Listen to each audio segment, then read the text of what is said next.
A nobleman named Kuro Heartfield was enjoying tea when he accidentally spilled it after hearing surprising news from his secretary. He was going to be married. Kuro was a noble who had been governing a remote land for over 4 years. Although he was only 19 years old, his competence earned him the title of lord at a young age. However, that wasn't the only reason he became a lord. In truth, he was given the position to isolate him, essentially a quiet form of demotion. Kuro also had memories of his past life. In that life, he worked as a clothing pattern maker until he died at the age of 25. He also remembered an anime game from his past life called Kasasu, which was set in the Jade Kingdom's academy. The game's story revolved around using alchemical magic to solve problems through love and battle. Kuro had been reincarnated into that game world, but since he was older than the main characters, he had little involvement at the academy, not that he wanted any. His secretary Gray offered to pour him more tea. Kuro was content with his peaceful life in the countryside, balancing work and relaxation. It was the perfect life. However, Gray urged him to face reality and listen to the marriage proposal.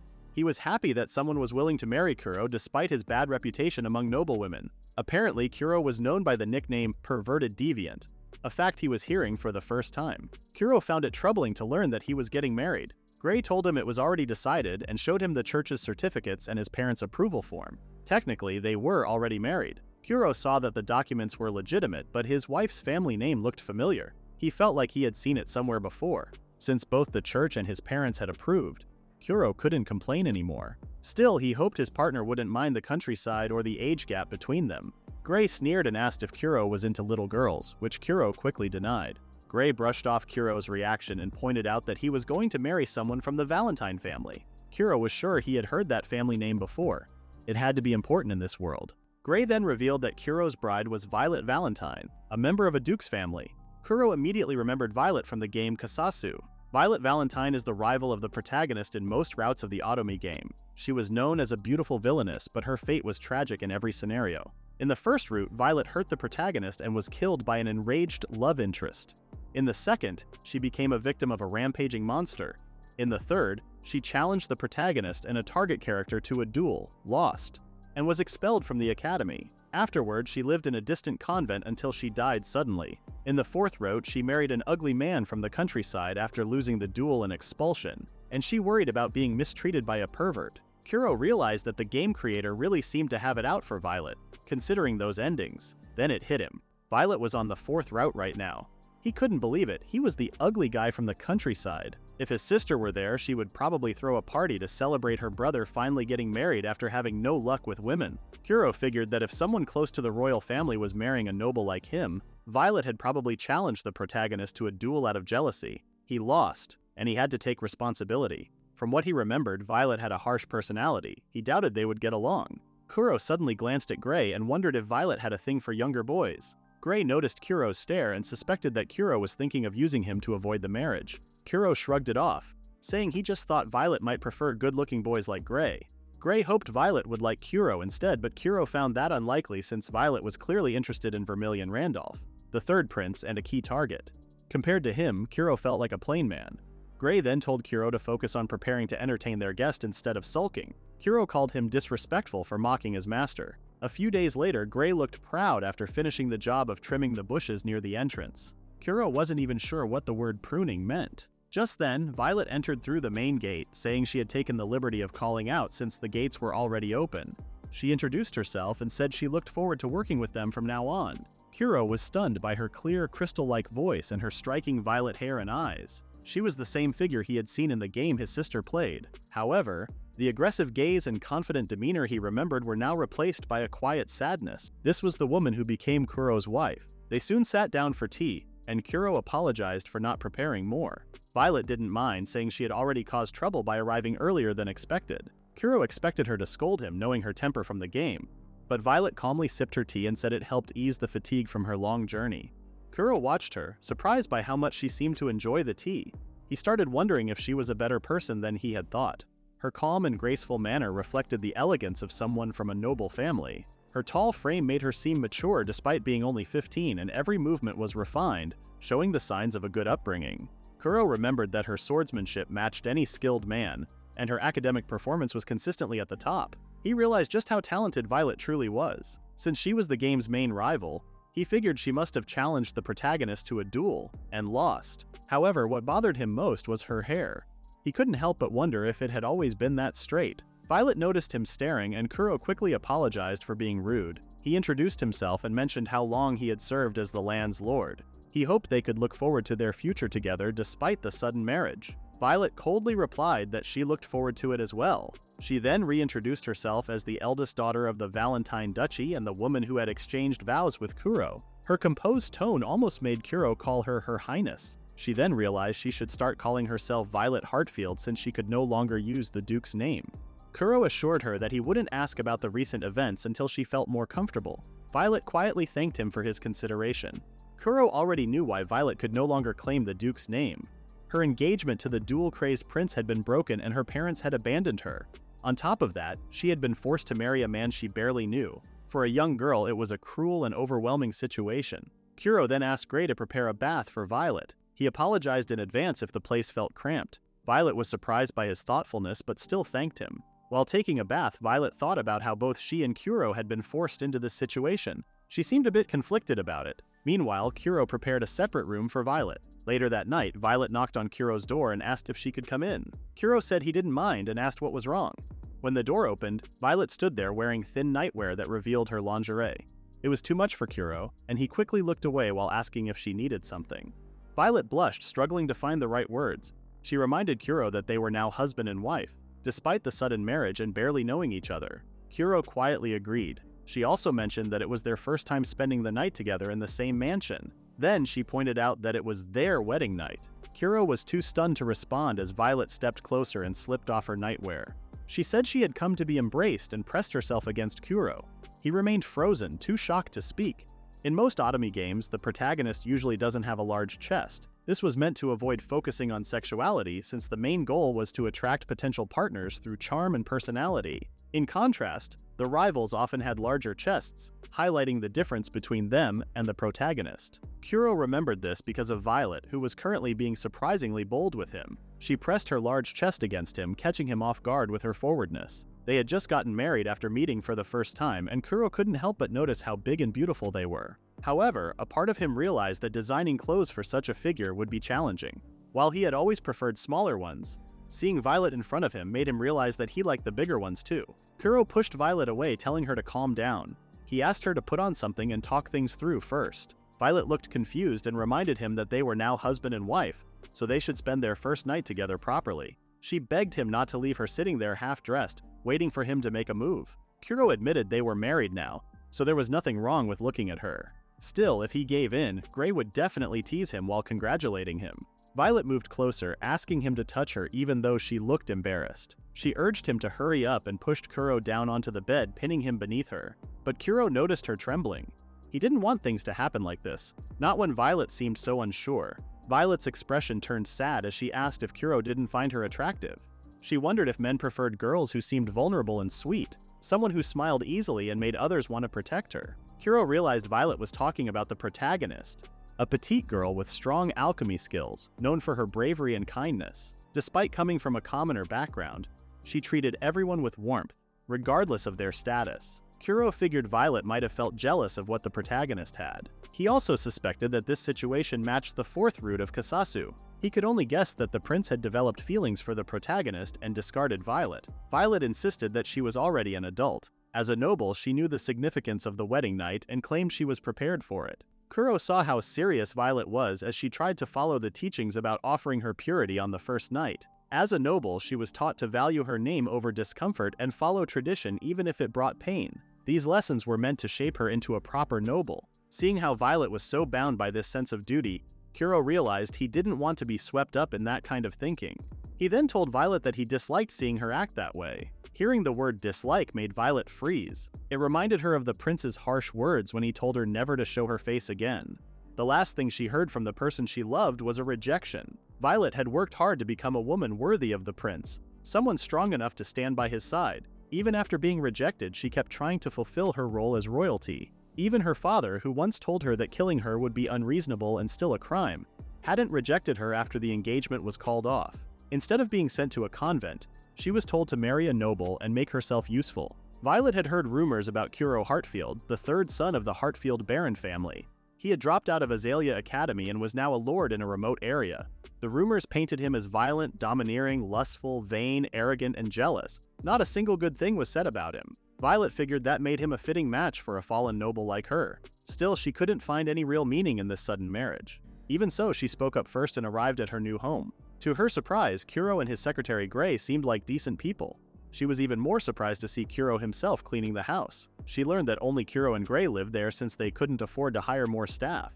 With just the two of them in such a large mansion, Violet wondered if it was proper for a man and a woman to live alone together. Both Kuro and Gray seemed unsure how to respond. Violet had never been afraid to speak her mind, even after the prince called her a nuisance for giving him advice. She had only done what she thought was right for him and the royal family. Even though she feared losing her family name and severing her connection with the prince, she accepted the Heartfield name. Kuro had told her that he wouldn't ask for details until she felt more comfortable. It was then that Violet realized Kuro wasn't the person the rumors made him out to be. Still, Kuro reminded her that men could be beasts, so she should remain cautious. Kuro had asked Gray to prepare a bath for Violet. Violet understood this as a sign that she needed to purify herself before offering her purity to someone.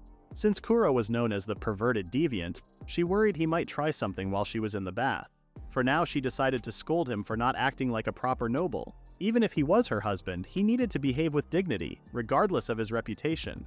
While bathing, Violet thought about how she wanted her first time to be special and done properly. She stayed in the bath for a while, but Kuro never showed up. Still, the bath was relaxing. She could stretch her legs freely and the towel was clean. She silently thanked Gray for preparing everything. Despite feeling calm, she remained cautious since Kuro was also in the bath. He might try to approach her in her room later. Amber, her maid, had told her that men usually make the first move, and if the husband desires it, the wife should accept it. This seemed like the perfect moment to wear the special underwear Amber had prepared for her coming-of-age ceremony. Even though she felt unsure, she still put them on. As time passed, Violet remained alone and awake in her room. She wondered if Kuro was still in the bath or perhaps waiting for her. Her classmates had mentioned that women could also take the initiative if they were kept waiting. After hesitating for a while, she decided to make the first move. However, things didn't go as expected. Kuro seemed upset with her. Feeling embarrassed, Violet apologized, thinking that maybe someone like her wasn't good enough. But then, Kuro pulled her closer and held her cheeks. His sudden gesture made Violet's face turn bright red. Kuro's intense gaze and his hands on her cheeks left Violet speechless. He squeezed her soft cheeks, making her feel both confused and surprised. He told her to look into his eyes, and Violet suddenly noticed how beautiful they were, a deep emerald color.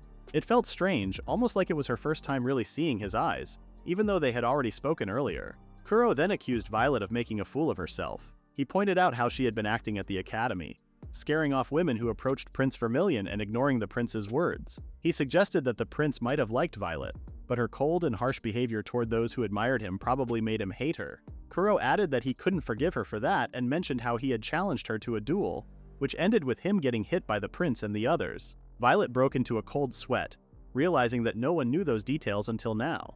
Kuro went on, saying that Violet only had attendants, not real friends. When Violet called him rude and insisted there had to be at least one person, Kuro reminded her that this person had likely pulled away because Violet told them not to get too close. Violet wondered how Kuro knew all of this. He then accused her of being a proud duchess who relied on the prince's status to look down on others. He even brought up the embarrassing nickname Amethyst Paper Thin Machine, which apparently came from an incident where Violet and her group caused chaos and ended up humiliating themselves. Embarrassed, Violet asked what he was talking about, but Kuro just squeezed her cheeks harder and told her to listen carefully. She might actually learn something. Kuro wore a kind smile and told Violet that doing something for someone else is sacrificing oneself. However, if that leads to being rejected by someone, it would become painful in the end. But when she came to like someone, he asked her not to deny all the efforts which had been made. Kuro's words sank into Violet, slowly dissolving the heavy emotions buried deep in her heart. Tears welled up in her eyes as she realized that, deep down, all she ever wanted was to be recognized. She had always taken pride in her actions as the Duke's daughter, but part of her longed for someone to tell her that not everything she had done was wrong. Kuro told her that the Violet he knew was hardworking and strong-willed, which made her beautiful. He encouraged her to be more proud of herself, and not to hate who she was. He admitted that he couldn't stand seeing her dislike herself like that. After being rejected by the prince, all Violet ever wanted was for someone to stay by her side. Now that she and Kuro were together as a couple, they had a connection.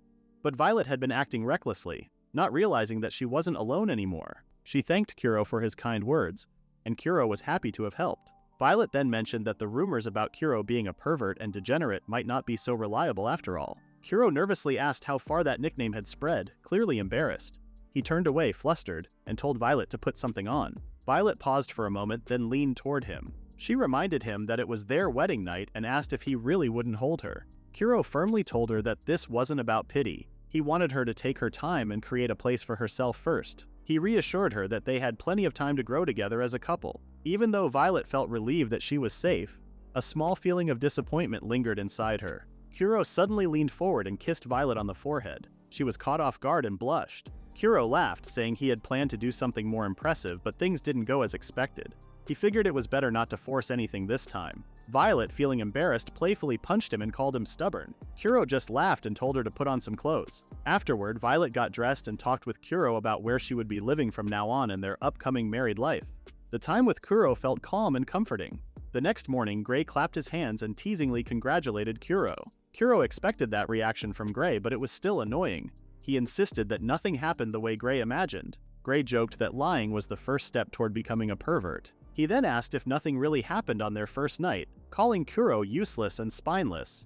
Kuro couldn't believe he was getting teased no matter what he did. The night before, the couple talked only until Violet fell asleep after the long journey. She had been talking cutely in her sleep, and Kuro carefully carried her to her room without waking her. Gray said that what mattered most was that Kuro was kind to Violet. He admitted he was just worried since Kuro looked tired. He jokingly asked if Kuro was the type to take advantage of vulnerable women with sweet words, hoping that the two would end up being a quarrelsome couple.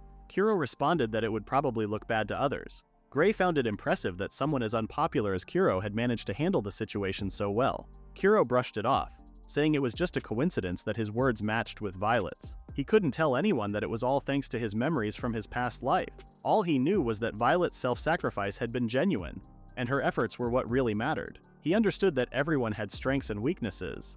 He didn't want to forget the weaknesses, but he also didn't want to be held back by them. Gray wondered if that was all there was to it. Just then, Violet opened the office door and apologized for oversleeping. Kuro understood since she had just come back from a long trip. He greeted her warmly, and Violet smiled as she returned the greeting.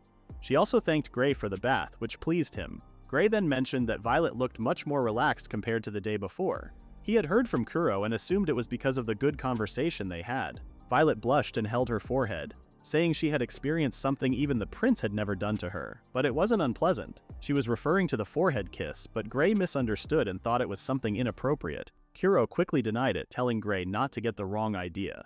Gray laughed and teased Kuro, reminding him they were already married, and playfully congratulated him again.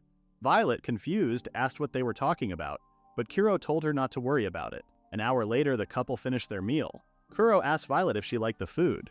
She said she enjoyed its simple and comforting flavor. Kuro was happy to hear that, but wanted to learn more about her taste preferences. Just then, Gray joined the conversation with a serious expression. He said there was something important to discuss with the newly married couple.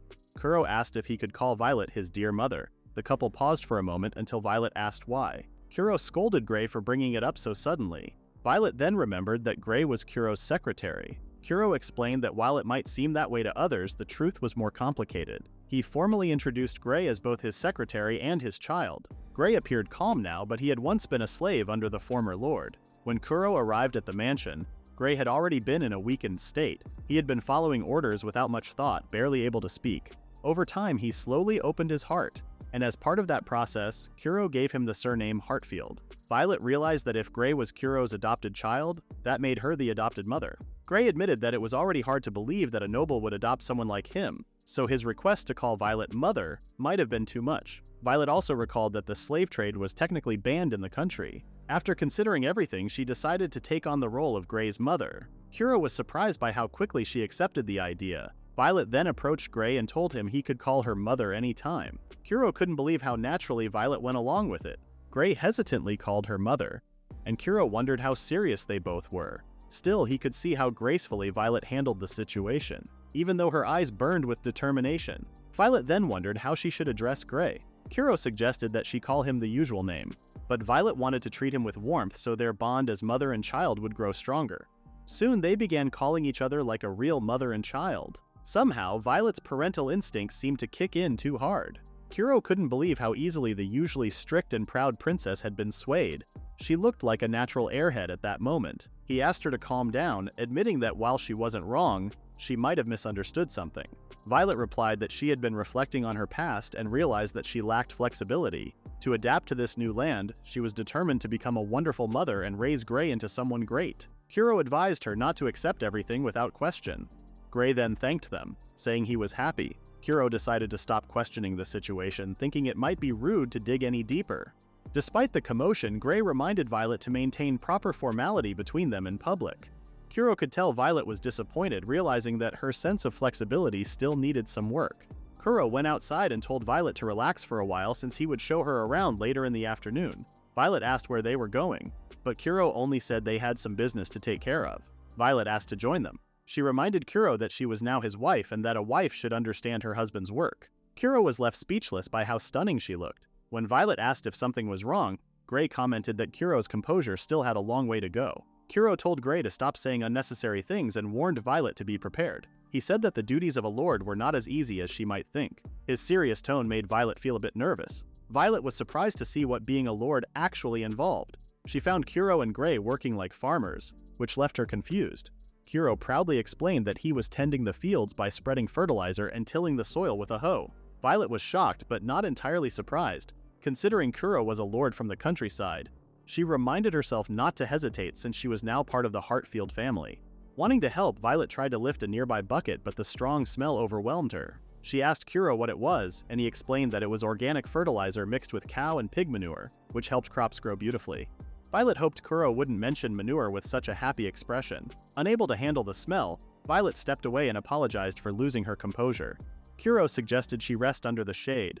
Just then, a villager arrived and praised Kuro and Gray for their hard work in the fields. She offered them fresh vegetables from her garden, which Gray gratefully accepted. The villager playfully warned Kuro not to push himself too hard in front of such a lovely lady. Kuro asked her to stop teasing. Violet had been raised to believe that getting her hands dirty was beneath her, but after seeing how naturally Kuro and the villager interacted, she realized there was something truly rewarding about building connections with others. Kuro accidentally spilled the fertilizer and ended up covered in it. Gray started teasing him, joking that even the fertilizer seemed to like him. Violet watched with concern, which Kuro noticed. He figured it would take some time for her to adjust. Gray told him not to lose hope, but Kuro asked him to stop reading his mind. Later that afternoon, after cleaning up and changing clothes, Kuro offered to show Violet around his domain. As they walked through the streets, Violet noticed a magnificent church ahead. Kuro explained that it was just a relic from the days when it attracted countless believers, but the priest and sister were still there. He mentioned that Shiki, his domain, was a melting pot of different people, most of whom weren't original residents. Violet understood he was talking about people who had stumbled into the place in the past and reassured him not to worry about her. Kuro thought that Shiki really was a place for castaways, just like him. They finally arrived at the church, where Violet asked if there were people who embezzled or went against the church's teachings. Kuro agreed and suggested they meet them first. The inside of the church was empty, but a woman's voice suddenly echoed through the hall, mentioning that someone had ventured out. Violet thought the woman was talking about her, but the real target was Kuro. A woman appeared out of nowhere and suddenly dropped a powerful kick on Kuro, calling him a traitor. The impact was so strong that it stirred up a gust of wind. Violet shielded her eyes from the dust and quickly checked on Kuro. Thankfully, Kuro was strong enough to block the attack. The woman seemed surprised to see Kuro. He swiftly grabbed her leg and threw her aside. However, the woman skillfully spun in midair and landed perfectly on her feet. She couldn't believe that Kuro had managed to evade an attack from a divine messenger like her and called him impressive. She warned Kuro that he would soon face divine punishment. Kuro calmly asked if it was really acceptable for a divine messenger to attack someone without warning. Just then, Gray greeted the woman, Kyan, and remarked how glad she was to see her looking vibrant. Kyan replied that it was also nice to see Gray looking beautiful. Kuro then asked Kyan what she meant about him being a traitor. Violet was confused and couldn't find the right moment to speak. Kyan, visibly angry, asked if Kuro really didn't understand. She claimed that Kuro had committed a grave act of betrayal. Concerned, Violet wondered what Kuro had really done. Kuro didn't understand what Kyan was talking about and asked for an explanation. Kyan couldn't believe that Kuro really didn't understand. She pointed out how Kuro had married someone else, leaving her and the priest behind. She called him nothing but a traitor. Kyan also mentioned that she had wanted to marry Father Snow White. Kuro told her to just confess her feelings. Kyan angrily told him not to mock the pure heart of a maiden with unrequited love. Kuro called her a mess. Kyan then turned to Violet and said she was wasted on someone like Kuro. Still, she offered to handle the wedding when the time came. Violet thanked her for the offer. Cayenne finally introduced herself as Cayenne Sears, the church's only sister. Violet also introduced herself and said she hoped to get along with her. Cayenne decided to give her the nickname I.O. and hugged her. After that, Cayenne excused herself, saying she had an errand to run. Cayenne left suddenly like a storm. Kuro figured Cayenne had been waiting for him to walk in and kick him. Gray noticed something was bothering Violet and asked about it. Violet remembered that people connected to the church usually didn't wear anything under their clothes because of their doctrine. That's why she was surprised that Cayenne wasn't wearing much. What really worried her was Cayenne's deeply slit dress. A small movement, and the flower buds would be exposed. Gray only realized this after Violet pointed it out. Violet then remembered how Cayenne had kicked Kuro from above. She glared at Kuro and questioned what had just happened. Kuro insisted he hadn't seen anything, and was honestly surprised that nothing had been exposed even from that angle. He swore that even if he had seen something, he wouldn't have thought much about it. Violet couldn't believe the pervert was real. She figured Kuro was already used to seeing such things and wondered if he would stay just as calm when it was her turn to reveal something. Kuro quickly denied it, saying that was different. He was trying to stay rational and in control. He asked what Violet was even talking about. Gray, watching from the side, was amused to see a lover's quarrel from the front row. After visiting the church, Kuro led Violet on the rest of the domain tour. Violet agreed, recalling that meeting someone as influential as Cayenne was rare. Suddenly, a man with an eerie aura appeared behind her, making Violet jump. The man congratulated them on their marriage, saying he had heard the rumors about Kuro's wife. Kuro introduced him as Orchid, a citizen of the domain. Although Orchid practiced black magic, he was known to be kind-hearted. Just then, another man showed up and immediately checked Kuro's wounded palm. Kuro casually explained that this man, Ivory, always appeared when someone was injured. He claimed he got the wound while working in the fields. Ivory couldn't believe Kuro was letting the injury sit untreated and insisted on handling it himself. He also asked if Kuro had any other wounds. Kuro swatted Ivory's hand away, saying he would take care of it himself. Violet asked how he was feeling, and Ivory introduced himself as a doctor. Kuro added that Ivory was a bit of a pervert who got overly excited about healing injuries, but despite that, he was an excellent doctor. Ivory told Violet to visit him anytime if she got hurt. Suddenly, a loud man barged in after hearing about Kuro's bride. He called Violet beautiful and asked if she would consider a polygamous marriage. Kuro introduced him as Kark Roberts, a fool who had fled to Shiki after getting into trouble with too many women. Kuro added that Kark would back off if Violet asked him to. Next, a girl appeared and started speaking in dark, complicated words like she was stuck in an 8th grade fantasy phase. Violet had no idea what she was talking about. Kuro translated it as a welcome greeting and introduced her as Apricot, a Chunabu girl who admired witches. As Violet tried to process everything, someone in heavy armor walked past them. She asked who that was. Kuro explained that it was Robo, someone popular with the kids. He added that a shy person named Blonde was underneath the armor. Violet smiled, trying to take in all the strange introductions. She politely told everyone it was nice meeting them, even though she was clearly overwhelmed. Kuro was surprised she was managing to speak at all. Afterward, the couple returned home and Violet was completely exhausted. Kuro handed her a cup of tea. Once she calmed down, Violet commented on how unique the citizens were. Kuro was surprised by how calmly she summed it all up. Gray walked in with a wedding gift from Kark, the loud man from earlier. Kuro told him to throw it away. Violet couldn't believe Kuro was rejecting someone's kindness, but she was curious why the gift was a book with a painted cover. Gray said he didn't know what was inside, but he had heard that the contents were important for newlyweds. Kuro gave the book a quick read and immediately decided to beat up Kark. It was the first time Violet had seen Kuro give off such a murderous aura. The land of Shiki was truly a place where perverts and eccentric people gathered, and Violet could clearly see that the domain was full of strange people. Kuro had no choice but to agree. Noticing the clock, Kuro mentioned that it was already late and asked if Violet had any preferences for dinner. Violet asked if Kuro would be the one cooking. Kuro said he was on duty this time since he and Gray were taking turns. He also mentioned that there was no one else around to cook for them. Violet felt a bit concerned, but Gray assured her that they could handle it. Since Violet looked tired, Kuro decided to make something simple using the vegetables they had received earlier. Violet thought for a moment before telling Kuro that Shiki was a strange place. Kuro asked what she meant, but she wasn't sure how to explain it except that the villagers were unique. Kuro told her not to hold back since he already knew his people were odd. She remembered how most of the villagers they met had congratulated them on their marriage, even though she hadn't done anything for them yet. It surprised her to be congratulated by so many people, especially since it had been a while since her engagement to the prince was annulled. She apologized for bringing up that topic. Still, despite hearing various rumors, she now felt that Shiki wasn't such a bad place after all. Kuro told her not to force herself. Violet found it amusing that even the Lord seemed unsure about the praise for his land. Kuro noticed how Violet's eyes, despite her smile, looked sad. He guessed she was thinking about the past she had left behind. From the game, he remembered what had happened at the academy. He couldn't convince himself that his land was good enough to make her forget those thoughts. He knew it might take time, but he hoped that one day Violet would come to truly love this land. He could only hope. 3 weeks had passed since Violet arrived in Shiki. Compared to her time at the academy, life in the countryside was less convenient. However, with Kuro and Gray's help, she gradually adjusted to it. There were still things she didn't understand. First was Gray, Kuro's secretary and adopted son, who had exceptional magical abilities in all attributes. Violet had once strongly denied the idea of a woman approaching the prince at the academy because of their difference in social status. That woman reminded her of the former feudal lord who had oppressed Gray. She wondered if someone like her deserved to be the mother of a child who had endured such emotional scars.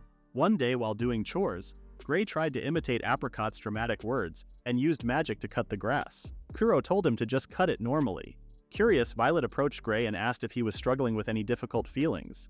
Gray asked for an example, but then assured her that there was something that made him happy now. He said it was thanks to Kuro, who allowed him to become Violet's child. Violet hesitated and asked why Gray would accept someone like her as his mother. Gray explained that Kuro had never treated him differently, and had even given him a family name. Since Kuro, who had done so much for him, recognized Violet as his wife, Gray naturally accepted her too. Kuro was beloved by everyone in the domain. Despite taking over the land just 3 years ago and being only about 4 years older than Violet, he often seemed more mature and aware of everything that had happened at the academy. Kuro then asked if Violet would be helping with his work again. He handed her a hat and told her to wear it, suggesting that she step out of the shade from time to time. Violet wondered why someone like Kuro wouldn't abandon her. She wanted to understand him better and hoped to walk beside him in this land filled with unique people.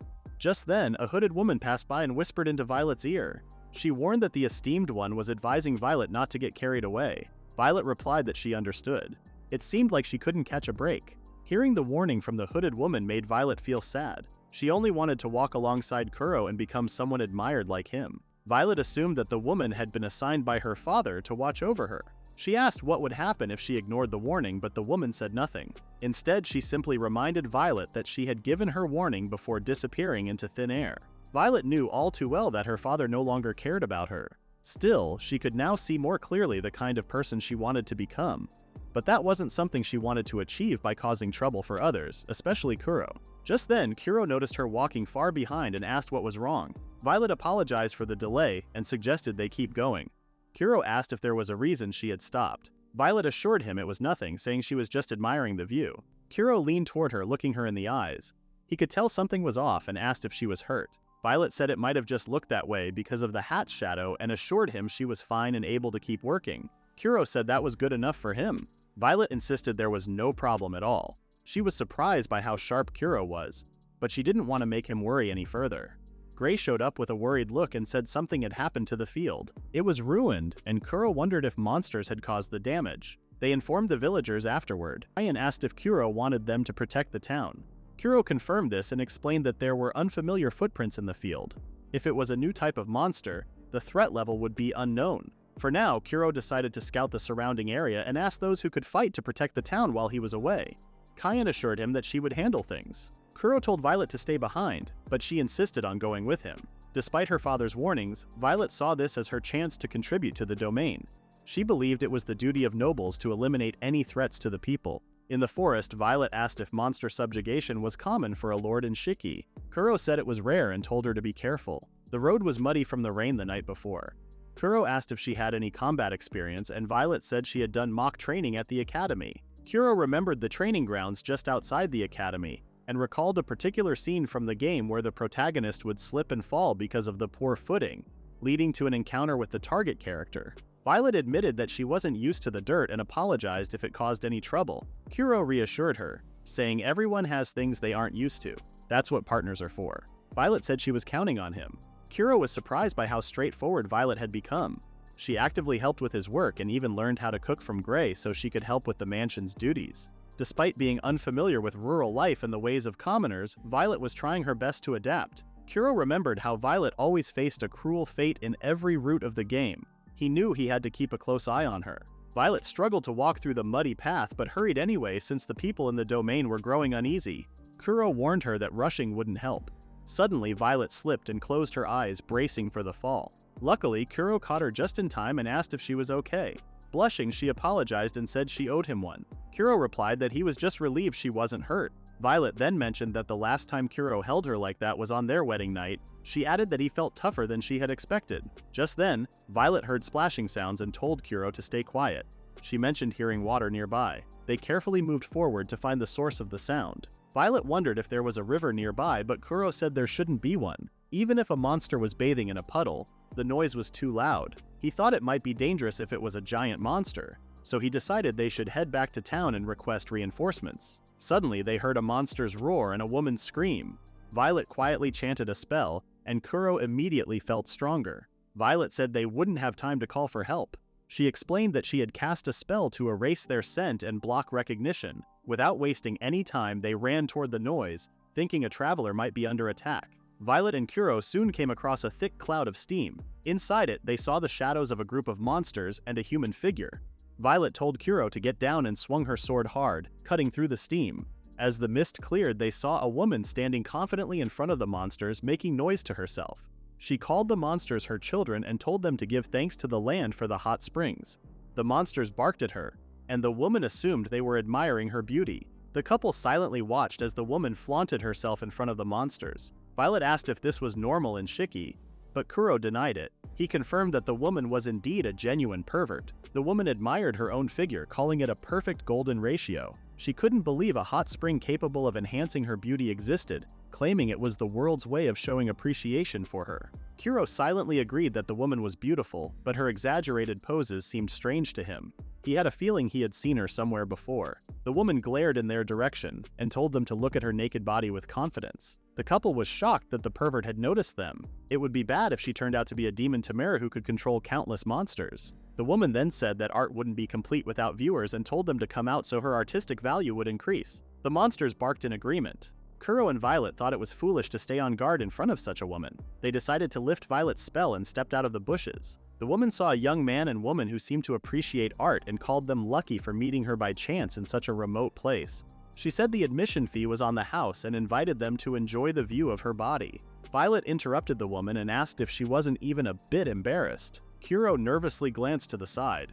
The woman replied that there was nothing to be embarrassed about since she had nothing to hide. Somehow, Kuro thought that response was cool.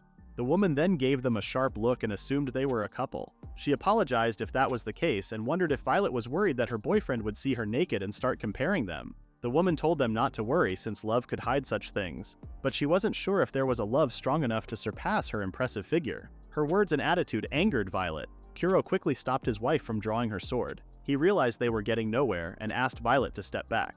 Kuro then introduced himself by his full name and position as the lord governing the land of Shiki, where they were currently standing. He asked for the woman's identity. The woman apologized for not properly greeting the lord of the land. She introduced herself as a traveler named Schwartz. Kuro froze, sensing that he knew who she was. Schwartz smiled and called their meeting perfect timing, saying it must have been fate that brought them together. Kuro clearly remembered hearing Schwartz's name before. She was another character from the Otomi game. In some routes, hostile characters like her could lead the protagonist straight to a bad ending. Schwartz was one of those dangerous characters who casually killed the game's targets and even the protagonist. After that, Schwartz greeted them properly and said sorry for the trouble her monsters had caused. The couple was shocked and couldn't say anything. They wondered where the strange person they saw earlier had gone. Kuro then asked why Schwartz had been naked and acting full of herself a while ago. Schwartz answered by saying she believed something becomes more artistic when it's not always visible. That was her only reason. Kuro thought her answer sounded both long and short at the same time. He felt like she was trying to sound smart, but he still didn't understand what she meant. Schwartz snapped her fingers and her wolves started to walk away.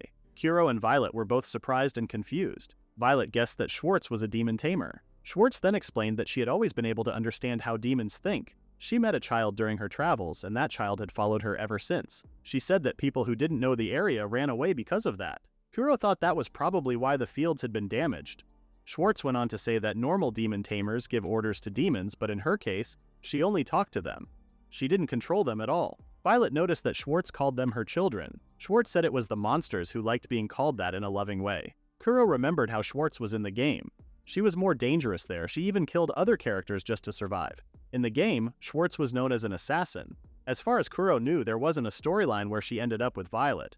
In fact, the situation they were in now, where Violet was going to marry a frontier lord, wasn't in the game at all. He remembered how, in the game, Schwartz once told the player they could hate her if it helped them feel better. She said that would make things easier for them. Kuro knew that Schwartz never had a clear goal, and maybe it was smarter to stay alert and see what happened instead of causing trouble. He thought maybe he should just work with her and guide her for now. Suddenly, Violet asked if Schwartz was really who she said she was. She also asked if it was okay to talk for a bit. Kuro felt confused by the situation. Violet then said sorry to Kuro and asked to speak with Schwartz alone. After that, Schwartz began asking questions, wondering what Violet wanted to talk about. She also asked if Violet was interested in her as a kind of art. Violet then asked if she had been sent by the Duke. Schwartz looked puzzled. Violet mentioned that she had already met someone from a surveillance team and thought maybe Schwartz was one of them. But since Violet didn't feel any danger from her, she thought maybe Schwartz was just pretending. Violet told her clearly that she could handle her own problems, and she asked Schwartz not to hurt Kuro or the villagers. Schwartz got even more confused and asked what Violet had been talking about. She said she was just passing through on her travels. Violet could tell that Schwartz wasn't lying and started thinking maybe she had been worrying too much. Soon after, the two of them rejoined Kuro. When Kuro asked what had happened, Violet simply said she shared her thoughts about how Schwartz acted as a woman. Right then, Schwartz apologized for causing trouble and said she would repay anyone affected. She asked Kuro and Violet to guide her to an inn. Kuro told her not to worry since it was just an accident. But Schwartz didn't accept that. She said the damage was caused by spoiling her children and that it wouldn't be right to ignore what happened or take advantage of people's kindness. Kuro remembered how dangerous Schwartz was in the game, so he still couldn't let his guard down. But at that moment, she didn't seem threatening. As they returned to the village, Gray welcomed Kuro and Violet back, glad they were safe. While Kuro tried to introduce Schwartz, Violet quickly ran off, saying she would tell Kyan and the others about what happened. Gray then introduced himself to Schwartz. Kuro explained there were 3 places to stay in the village: the Rainbow, which was a tavern, inn, and guild all in one; the church; and the Lord's home, which was Kuro's manor. Schwartz said she would stay for a week and asked to be taken to the Rainbow. As they walked with her, Kuro thought about what to do next. If Schwartz was just passing by, that was fine, but if she had bad intentions, he needed to watch her closely. Schwartz then asked if the young boy was Gray. Gray asked what she meant. Kuro guessed that Schwartz might have been sent to catch or hurt Gray, thinking he was from a secret noble family. If that was true, Kuro knew he had to protect him. But instead, Schwartz said Gray was a handsome boy. She grabbed his chin and got closer, asking if he wanted to spend the night with her. Kuro realized that Schwartz was just acting creepy. Gray thought it was some kind of game and said he could play cards with her later after his work. Kuro quickly told him that's not what she meant. He hugged Gray to keep him safe and thought about using his power as the village lord to send Schwartz away.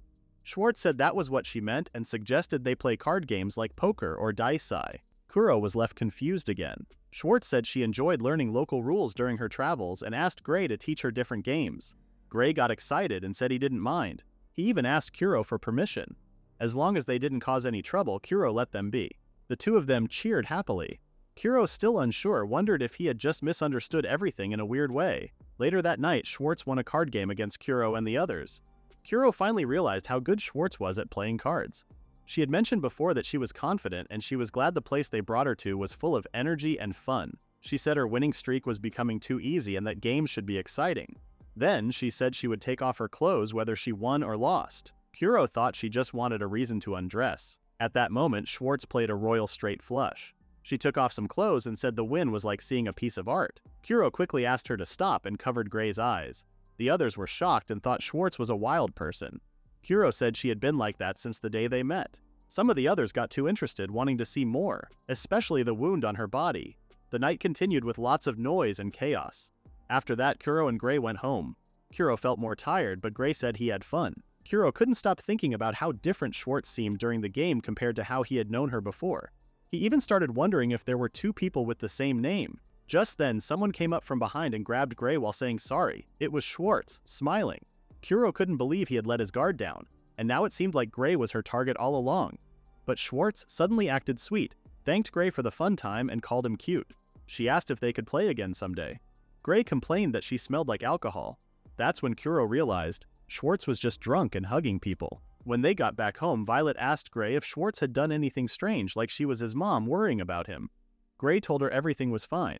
He just showed Schwartz around Shiki. He also shared that Schwartz said sorry to the people who were affected and even played with the kids. Gray noticed that Schwartz was good with children and said he seemed like a good person. Violet couldn't believe Gray was being so easily fooled. She complained about Kuro allowing Gray to spend time with someone like Schwartz. Kuro didn't have much to say except that he had other things to deal with. Gray then asked Kuro why Violet didn't trust Schwartz. Kuro explained it was because of a few strange encounters. At first he thought Schwartz was just a creepy person showing off, but later she seemed more serious than expected. He also said that she got along with the strange villagers, so there didn't seem to be a real reason to hate her. Violet was surprised and worried. She asked if even Kuro had been charmed by Schwartz when they met the day before. She tried to compare herself to Schwartz, but Kuro said that wasn't what he meant. He started to think that Schwartz was very different from how she looked in the game version. It began to feel silly to keep being suspicious of her. At the same time, Schwartz was talking to someone by using communication magic. She asked if he was her client this time and said she had finally arrived in Shiki.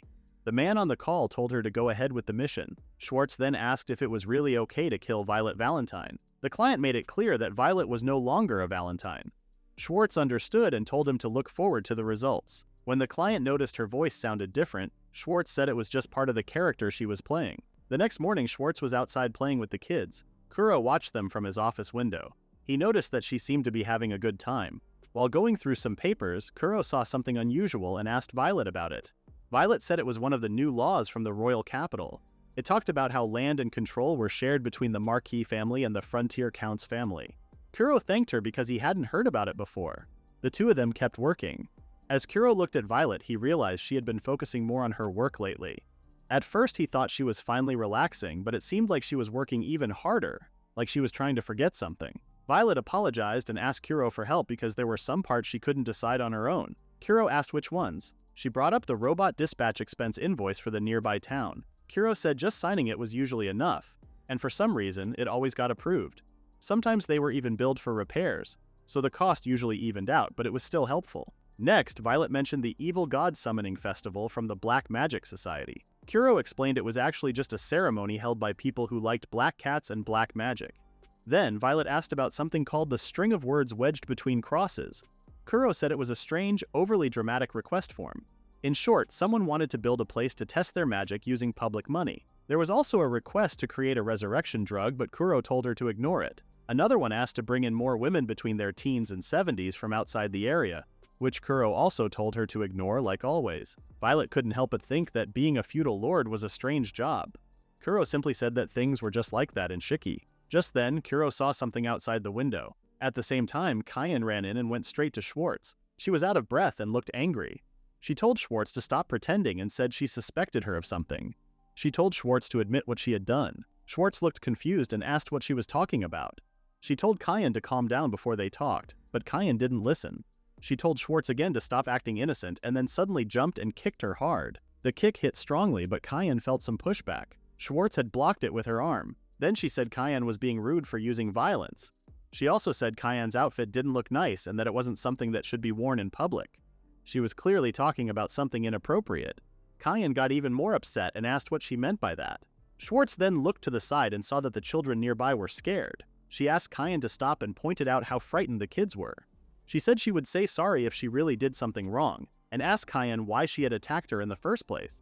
Kyan just shouted a curse word in anger. Suddenly, a villager ran in and said they had to tell the Lord right away. When Kuro and Violet heard that, they came out of their mansion. Kuro asked what was going on with Kyan and Blue. Blue had dropped to her knees crying and said something had happened to her child. Violet tried to calm her down. Blue then explained that her child had been taken by a monster. Everyone was shocked. They soon found out that Blue's son, Light Blue, had been taken by a direwolf. Blue had let her son play outside, but then a direwolf appeared out of nowhere and grabbed him in its mouth before running off. Kyan had been there and tried to chase the monster, but it was too fast and escaped into the forest. She said it moved like it had been trained, and she felt angry that she couldn't stop it. That's when Schwartz finally understood why Kyan thought she was involved. But Schwartz promised she didn't do anything wrong and asked everyone to believe her. Kyan asked if she could swear to God, and Schwartz said she could. After that, everyone split into two groups. Kuro went southeast with Gray and Schwartz, while Violet headed toward the cave with Kyan and Apricot. He told Ivory and Father Snow White to stay in the church with the injured people. He also asked them to use magic in the sky as a signal if something went wrong. Before leaving, Schwartz asked Violet if she didn't want her joining the group. Violet said she was the Lord's wife and trusted Kuro's decision. Schwartz was a bit surprised to hear Violet call herself that. After that, everyone set out to find the monster. Deep in the forest, Kuro noticed there were no footprints anywhere. Schwartz asked if direwolves usually attacked in the area. Kuro said they didn't. The reason was simple. Direwolves were weaker than humans. Even though they could run fast or fly, they couldn't handle strong hits. A single blow could kill them, so they didn't usually attack people. Suddenly, a bird landed on Schwartz's arm. It told her there were no strange direwolves nearby. She passed the message to Kuro, who thought her skill of talking to animals was very useful. Then Schwartz asked Kuro again why he let her come along. Kuro said he saw her having fun with the children earlier. It was also the first time he saw Gray enjoying himself that much. It didn't seem like Schwartz was pretending. Suddenly, another bird showed up and told Schwartz something. Kuro asked what was going on. Schwartz said the birds had seen some children nearby. She took the lead and Kuro and Gray followed her. While running, Kuro told Gray to start getting his magic ready. As they went deeper into the forest, Kuro began to hear a mix of children's voices and monster sounds. He hoped Light Blue was safe. To their surprise, they found Light Blue riding a direwolf and playing around. When Light Blue saw Kuro and the others, he invited them to join him. He said the horse he was riding wanted to play, so he gave it some food and started playing with it. Kuro realized he had forgotten to teach Light Blue that monsters were usually dangerous, but strangely, this one really did seem to be playing. Schwartz calmly told the direwolf to go back to the forest and stay with its pack. She also warned it not to attack people. After that, Gray sent a signal into the sky to let the others know where they were. Soon, the group made their way out of the thick forest. Light Blue was finally reunited with his mother, Blue. She was very happy and said she had been really worried. Kuro felt relieved and thought that maybe everything was settled now. Light Blue asked if his mom was okay. Blue reminded him that she had told him not to go outside when it was raining. Then she lightly hit his head, and Kuro felt happy that things were peaceful again. Suddenly, Ivory showed up and asked if anyone was hurt. He told everyone not to hide any injuries from a doctor like him. Kuro told him to calm down, but Ivory insisted he already was. He said it was a rare case and quickly grabbed Light Blue, rushing him off to the infirmary. Kuro could just imagine Ivory getting arrested for kidnapping one day. Schwartz was relieved that everything turned out fine. She said she was heading back to the inn. Kuro thanked her for helping and offered to give her something in return, but Schwartz told him not to worry about it. If he really wanted to thank her, she said he could just greet her the next time they met. After she left, Gray leaned in and tried to whisper something to Kuro. But Kuro said he already understood what he was worried about. He started wondering how all this chaos even began. Gray pointed out that Shiki never had any reports of direwolves attacking people before. He wondered if this monster just came out for fun. Earlier, Schwartz mentioned that the direwolf had gotten separated from its pack and was hungry, but Light Blue was able to feed it. With everything that happened, Kuro realized he couldn't be sure about anything. He knew he had to stay alert. Then Kuro noticed something off. Gray asked what was wrong. That's when they realized Violet was missing. Kuro wondered if she hadn't seen Gray's signal or if she was still on her way back. But deep down he had a bad feeling. Something might have happened to her. Meanwhile, inside a cave, Violet was being healed by magic. Apricot said it would only help for a short time. Violet thanked her and said she was already feeling better. She also apologized for causing trouble. Apricot stayed calm and said it was fine, showing no hesitation in helping her. Violet thought Apricot probably meant she should just rest and not worry. She was also thankful that Apricot had brought bandages. Apricot said she brought them in case she needed to seal her demon arm. Violet still had trouble understanding what she meant. She remembered Kuro planning to ask Chloe about it later once they were safe. Violet still couldn't believe they had just been attacked by a strong monster like Fenrir. The group was shocked when it showed up. It went after Violet first, but she managed to dodge the attack. She wondered if a monster like that really lived in Shiki. While Apricot was getting a spell ready, Kyan explained that monsters like Fenrir usually stayed away from Shiki unless something made them angry. Just then, Apricot finished her spell and hit the Fenrir with flames. Kyan quickly pulled Apricot aside and said it was their chance to escape. As they tried to run, Violet tripped and broke her ankle. The Fenrir saw this and went after her. Before it could strike, Kyan jumped in and shielded Violet, taking the hit herself. Violet was shocked, but Kyan fought back and punched the monster in its left eye. The monster roared in pain. Apricot ran over and used healing magic on Kyan. After that, Kyan picked up Violet, and they all escaped together. At the same time, Schwartz was walking alone in the forest. She said it was time to get back to work. She pulled out a handkerchief and sniffed it. Then she said it couldn't be helped. Back in the present, Kyan finally woke up. She said the cave might be in danger too, since they had already made the Fenrir angry. Violet said sorry for asking her to protect her. Kyan told her she was okay and there was nothing to worry about. She reminded everyone about the signal they saw earlier. Since Light Blue had already been found, it was time for them to move too. Apricot offered to go first. Kyan said that was a good idea, especially since some of them were hurt and shouldn't be leading. Violet felt bad and said sorry. She thought she was useless, even though it was her job to protect the others. While Violet was lost in her thoughts, a strange fog appeared. Kyan and Apricot breathed it in and fell to the ground. Violet called out to them, but then someone she knew showed up. The person said sorry for making the girls fall asleep but promised not to hurt them. That's when Violet realized she had been right to be careful. She started to wonder if playing with the kids was also just a trick. Then Schwartz appeared with the Fenrir. She said it was time to kill Violet, just like someone had asked her to. She first said sorry to the Fenrir for getting him hurt. The Fenrir growled and Schwartz said she understood. But for now, she told him to scare away anyone who came near. If they tried to fight, he should hurt them. Violet tried to stand up and fight. Schwartz said it was finally time. She explained that it wasn't about mercy, but before doing anything, she gave Violet a chance to ask some questions. Violet didn't understand much, but she clearly knew one thing. Schwartz had caused all of this, just to follow what she called a request. Angry and confused, Violet asked what it really meant to kill her. Schwartz replied coldly. She said that someone told her Violet Heartfield wasn't good enough to be part of the former Duke's family. Before Violet could bring more shame to them, they wanted her gone, buried, and forgotten. That was when Violet finally understood. She remembered being scolded by everyone. Even her own parents didn't seem to care about her. Her fiancé, the prince, had admitted that he didn't like her selfish ways. She accepted being rejected by the prince, but this was too much. Violet found it strange and sad that people thought she didn't matter. When she came to Shiki, she thought she had changed. She believed she had grown in her own way. But now it seemed she was already judged as someone who couldn't be saved. She laughed bitterly, realizing people still saw her as a curse until the very end. Schwartz stayed quiet for a moment. Then she said that Violet being a jinx was a different issue. Violet got upset and pointed out that Schwartz had put children in danger just to try to kill her using monsters. Schwartz quickly said she didn't agree with that either. Her client had become interested in the children, so she allowed one of them to come along. But the client acted too fast and made the monster kidnap a child. Schwartz said that talking like this was her own selfish way of saying sorry. She ended by saying this was the end of the story.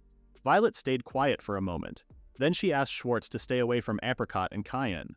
Schwartz agreed and even said that Fenrir would also keep his distance. Violet felt relieved. A strange feeling came over her.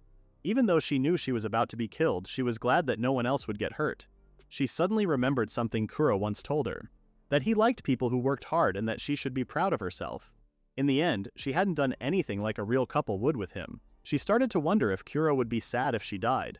Or maybe he would feel better if she was gone. The thought that he might feel relieved made her sad. As Schwartz was trying to comfort her, Kuro appeared behind her and threw a punch. Schwartz reacted quickly and ducked just in time. Kuro quietly spoke some words and shot a magic attack at her. Schwartz dodged the attack with skill. Violet was surprised. Even though Kuro was shorter than the prince, his back looked strong and broad. She had finally gotten used to seeing him not as a noble but as a real man. Kuro then greeted Schwartz and said they had just seen each other recently. He told her that this time, he wasn't going to listen to any more of her excuses. Kuro apologized to Violet for being late. At first, Violet thought he looked cool, but then she noticed his arm was bleeding. Kuro told her not to worry because the blood came from the monster called Fenrir. He said the monster fought back, so things got messy. Violet was amazed that Kuro had managed to drive the creature away. Then Schwartz started laughing. She was surprised she hadn't noticed Kuro coming. She had collected some information about him before, but she didn't expect he would be this strong. Kuro said it was a big honor to be praised by someone known as the Empire's Fairy. Schwartz realized that Kuro already knew who she was, which made her curious. Her face suddenly turned cold and it scared Violet. She asked Kuro where he had heard about her. Kuro said his sources were secret and that she probably wouldn't believe him anyway. Violet was surprised that Kuro stayed calm, even with all the pressure. She began to wonder what kind of person her husband really was. Schwartz had heard rumors that Kuro was a strange and creepy guy, but now she saw he was far from ordinary. Kuro was shocked that the nickname had spread so much and finally lost his cool. Schwartz confirmed it was a name people often used for him. Suddenly, Schwartz threw a dagger at them. Kuro tried to block it, but it wasn't just one, she threw several. Somehow, Kuro managed to stop all of them. But then, one blade, coated in black and hidden in the shadows, hit him in the shoulder. It was too late to dodge. Kuro said assassins were very serious about their job. Schwartz said she was honored by his comment. Kuro gave a short laugh and told Violet to step back. He pulled the dagger out of his shoulder and said it didn't even count as a real injury. Then he stomped the ground and used a skill called Tremor Step. The ground cracked and broken pieces flew toward Schwartz. She was surprised and flipped backward to dodge. As she drew her sword, Kuro calmly asked if she really had no plans to back down. He told her that if she left Shiki peacefully, he would forget everything that had happened. Violet realized that Kuro was in a tough situation because he had someone to protect. Still, she was curious why he stayed so calm. Schwartz said sorry and explained that she wouldn't back out. Once a contract was made, she always saw it through. She also said that killing her wouldn't stop the mission because her children would continue it. Just then, Kuro shouted her name.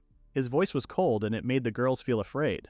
He asked how Weiss was doing. Schwartz looked surprised and asked how he knew that name. Kuro said he just knew. He reminded her that she liked the kids because they reminded her of her younger brothers from the orphanage. But the most important one to her was Weiss, her only real family. Kuro also knew she kept a handkerchief that Weiss made for her birthday. Schwartz didn't say anything, though she looked unsure. Kuro mentioned he even knew the color of the embroidery on the handkerchief. She stayed silent. He didn't care if she believed him or not. He had friends. If anything happened to him, they would know she was responsible. He asked what would happen to the orphanage if she hurt him. Then he grabbed her by the neck and said that the woman who hired her had already been captured. Schwartz let go of her sword. Kuro told her to leave Shiki if Weiss mattered to her. Kuro had a hard time remembering everything about Schwartz.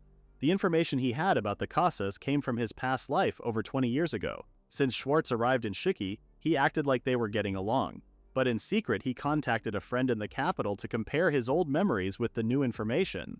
Schwartz ended up agreeing and Kuro let her go. After that, Kuro said they had two conditions. First, Schwartz had to cancel the job she requested. Second, she must never hurt the people living in Shiki. In return, he promised not to harm the orphanage. When Kuro asked if she agreed, Schwartz quickly swore she would follow both conditions. Then she looked at Violet and said sorry.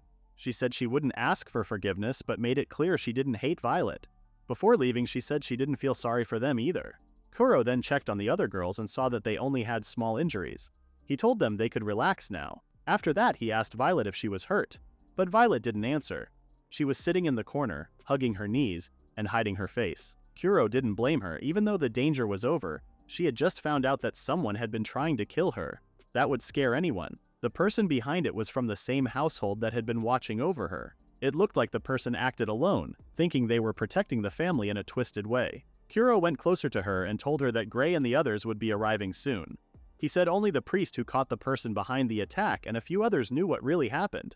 Everyone else would think it was just a case of the Fenrir going out of control and dragging them into it. Violet still didn't say anything, and Kuro started to feel nervous. He then tried to cheer her up, saying she now had a family with him and Gray. He promised not to let something like this happen again. But after saying that, Kuro didn't even know what else to say. Suddenly, Violet spoke up and said it might be better if she wasn't around anymore. She felt like everyone had given up on her. Even her parents didn't seem to expect anything from her and maybe didn't see her as their daughter anymore. She looked at Cayenne and Apricot, who were both unconscious. Then she saw that Kuro was actually bleeding. She thought it was her fault and believed she had been causing too many problems for him and the others. She didn't want people who were kind to her to get hurt because of her. Kuro tried to make her feel better by saying it wasn't a big deal, and that even the others would agree. But Violet couldn't hold it in anymore and started crying. She asked Kuro what she was supposed to do, saying she didn't know anymore. Kuro didn't know what to say at first. Then a loud thunder roared outside, and somehow, that helped him understand how he truly felt. He reached into his coat and pulled out something. It was a small box. He asked Violet to take it. Violet was surprised when he opened the box and showed her a ring. Her eyes grew wide and her tears stopped for a moment. Kuro knelt in front of her with the ring and promised to stay by her side no matter what. Kuro took off Violet's gloves and said he should have done it much earlier. He stopped for a moment and looked at her hands. He had always been too shy to hold them. When he finally held her hands, Violet blushed. Kuro said he had many things to tell her, but for now he would just say one thing. He said he used to hate her, but now he wanted her to know that he was on her side. Kuro had never told Violet that he loved her, not even in his past life. This was the first time he felt something like this. He wondered if his voice sounded strange or if his face looked funny. He only cared about those things because of Violet. He asked her if they could figure things out together from now on. Even though their marriage started as something they didn't want, he believed it wasn't too late to fall in love after getting married. Then he gently placed a ring on her finger. He asked her not to say things like she didn't belong with him. As a family, he wanted them to support each other. When Violet looked closely at the ring, she began to cry. She asked if she was really good enough for him. Kuro told her clearly that he wanted her. Even though they got married because of certain situations, after seeing her cry, Kuro felt a strong need to stay by her side. Violet thanked Kuro from the bottom of her heart. She realized she wasn't alone anymore. Kuro promised to stay with her forever. Violet said she was happy now and she kept crying, but this time they were tears of joy. Kuro felt happy too, but then he wondered if he should hug her. He wanted to, but thought it might be too much since Violet was still tired from the recent attack. Just then, the two girls finally woke up and looked at the couple. They could feel the sweetness between them. Apricot said it was the first time she had seen a confession and asked what their relationship was now. Cayenne joked that it looked like they were already living a married life. Then she added that the next step must be working together at night. Apricot remembered that the two were actually married. Kuro got angry and asked how long they had been awake. He was worried they had heard something about the assassination. The girls explained that the thunder had woken them up. Kuro felt embarrassed because they had heard his full confession. Kyan thought everything must have gone well and believed Kuro had taken care of the Fenrir by himself. They wondered if everything was finally settled. Kyan was also happy to see Violet doing well. Violet was surprised and realized that Kyan was actually a kind person. Kyan then said that Kuro should pamper her too, since she was a fragile girl. But Kuro wasn't sure if someone who had taken out a Fenrir's eye could really be called delicate. The two argued a bit, but Kuro finally decided to help Kyan since she was the most hurt. At that moment, Violet grabbed Kuro's injured arm. He asked what was wrong. With sad, puppy-like eyes, she asked if he was just going to leave her after promising to stay by her side. Kuro's heart melted. He couldn't walk away after hearing that. He promised to support her and said he wouldn't go anywhere. But Violet pointed out that Kuro was about to help Kyan, who she thought was better than her.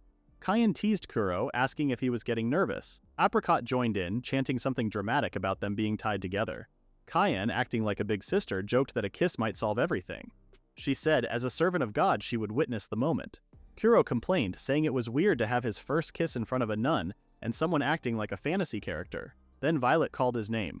With teary eyes, she gently asked if he really wasn't going to kiss her. Deep down, Kuro wanted to. He looked at her for a while as the two girls cheered in the background. He wondered if a kiss on the cheek or hand would be enough, but his eyes were already fixed on her lips. All of a sudden, Apricot started sneezing. She said it was just because she felt cold, but Kuro noticed that their clothes were still wet from the rain and realized that was the real reason. Kyan saw him looking and joked that he probably wanted them to take off their clothes. Apricot was surprised, then proudly said her body was as special as valuable jewels. Kuro got annoyed and asked them to stop acting foolish. Violet then guessed that Kuro might actually be interested in women's bodies and asked if she should take her clothes off too. Kuro quickly told her not to get the wrong idea. Kyan suggested that Kuro should also take off his clothes so it wouldn't be so awkward if everyone was in the same situation. Kuro was completely confused and couldn't believe what was happening. He blamed Schwartz for starting all this nonsense with her wild behavior. Just then, Gray showed up and asked if Kuro planned to bring shame to his mother. His serious tone made everyone calm down right away. They all shouted that it was just a big misunderstanding. A few days later at the Lord's mansion, Gray said he would handle explaining everything after the recent events. Kuro said he was counting on him. The truth about Schwartz's attempted assassination was kept secret from the people in Shiki's land. The official story was that a monster named Fenrir wandered into town, was defeated, and then captured. However, news about a strong monster attacking the town had already spread to nearby areas, and everyone there became more alert. There was still a lot of work to do to make sure something like that wouldn't happen again. At that moment, Violet called out to Kuro. He asked if she still needed rest and suggested taking a break, but Violet said she just needed to check something. She explained that she could only remember up to the part where Kuro gave her a ring. After that, her memory became unclear. Then, Violet started acting wild. She tried to take off her clothes, asked for a kiss, and even begged to be carried home on his back. Kuro found it hard to deal with, but he managed to calm her down and help her hide that side of herself again. Violet thought she had imagined the whole thing and believed she might have put the ring on by herself. Kuro felt a bit upset that she thought it was just a dream, but Violet told him that she remembered his words clearly, how he promised to be on her side and support her like family. She also remembered how Kuro said he accepted her for who she was. Kuro felt embarrassed hearing her say all that. Still, Violet felt unsure about herself. She remembered how cold, arrogant, and uncaring she used to be. Kuro told her that everyone had flaws, even him. But if something needed to change, he said it was worth trying to improve. Violet then asked if he was still willing to stay with her. Kuro promised he would. He admitted that maybe he was taking advantage of her weakness and making her depend on him. But he also said it was okay if she ever wanted to leave. He reminded her that she wasn't his property, and that she had the right to make her own choices. But deep down, Kuro truly wanted to fall in love with Violet, with everything that made her who she was. At first, he only saw her as a character in a game, but now he wanted to know the real her as family. Violet apologized for misunderstanding again. Kuro joked that he had to give a lecture now and then or he'd lose his place. Violet laughed for real, and it was the first time Kuro saw her laugh like that. Then Violet realized she hadn't given him her answer yet. She held his hand. Outside the room behind the door, Gray listened to the two of them with a blank expression. Violet had been thinking about something important. She hadn't given Kuro her answer yet. She believed she might have caused him trouble in many ways, but she still hoped they could stay together forever. She promised to stay by his side and support him no matter what. Kuro felt touched by her words. They quietly looked at each other with care. As the room went quiet, Violet imagined Kuro pulling her into a warm hug. But then, Kuro suddenly noticed something. He walked to the door to check if someone was outside. Violet asked if something was wrong. Kuro said he thought he felt something, but maybe it was just his imagination. Outside, Gray quietly walked away unnoticed. Kuro closed the door and thanked Violet. Once again, he looked forward to spending his life with her. Violet returned the gesture and smiled. Meanwhile, Gray had just finished his task. He felt relieved that no one caught him eavesdropping. He wondered if things went well between the two. It had been 4 years since he started living with Kuro, who had become both a master and father figure to him. Gray had no memory of his real parents and used to live in the slums. He was kidnapped by traffickers and later sold to Shiki's former lord, but Kuro had saved him. That day, everything changed. Kuro gave him a family name and taught him how to use magic. Gray couldn't even count how many times he owed Kuro his life. Later, Violet became like a mother to him. She used to be a duke's daughter. She was smart, strong, and skilled in magic. Gray looked up to her a lot.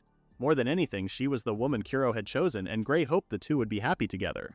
However, Apricot once said the couple didn't seem like a real married couple. This made Gray sad. It was hard for him to hear that the people closest to him didn't seem like they truly connected. He went to Father Snow White and shared his worries. Snow White told him that the couple just needed time.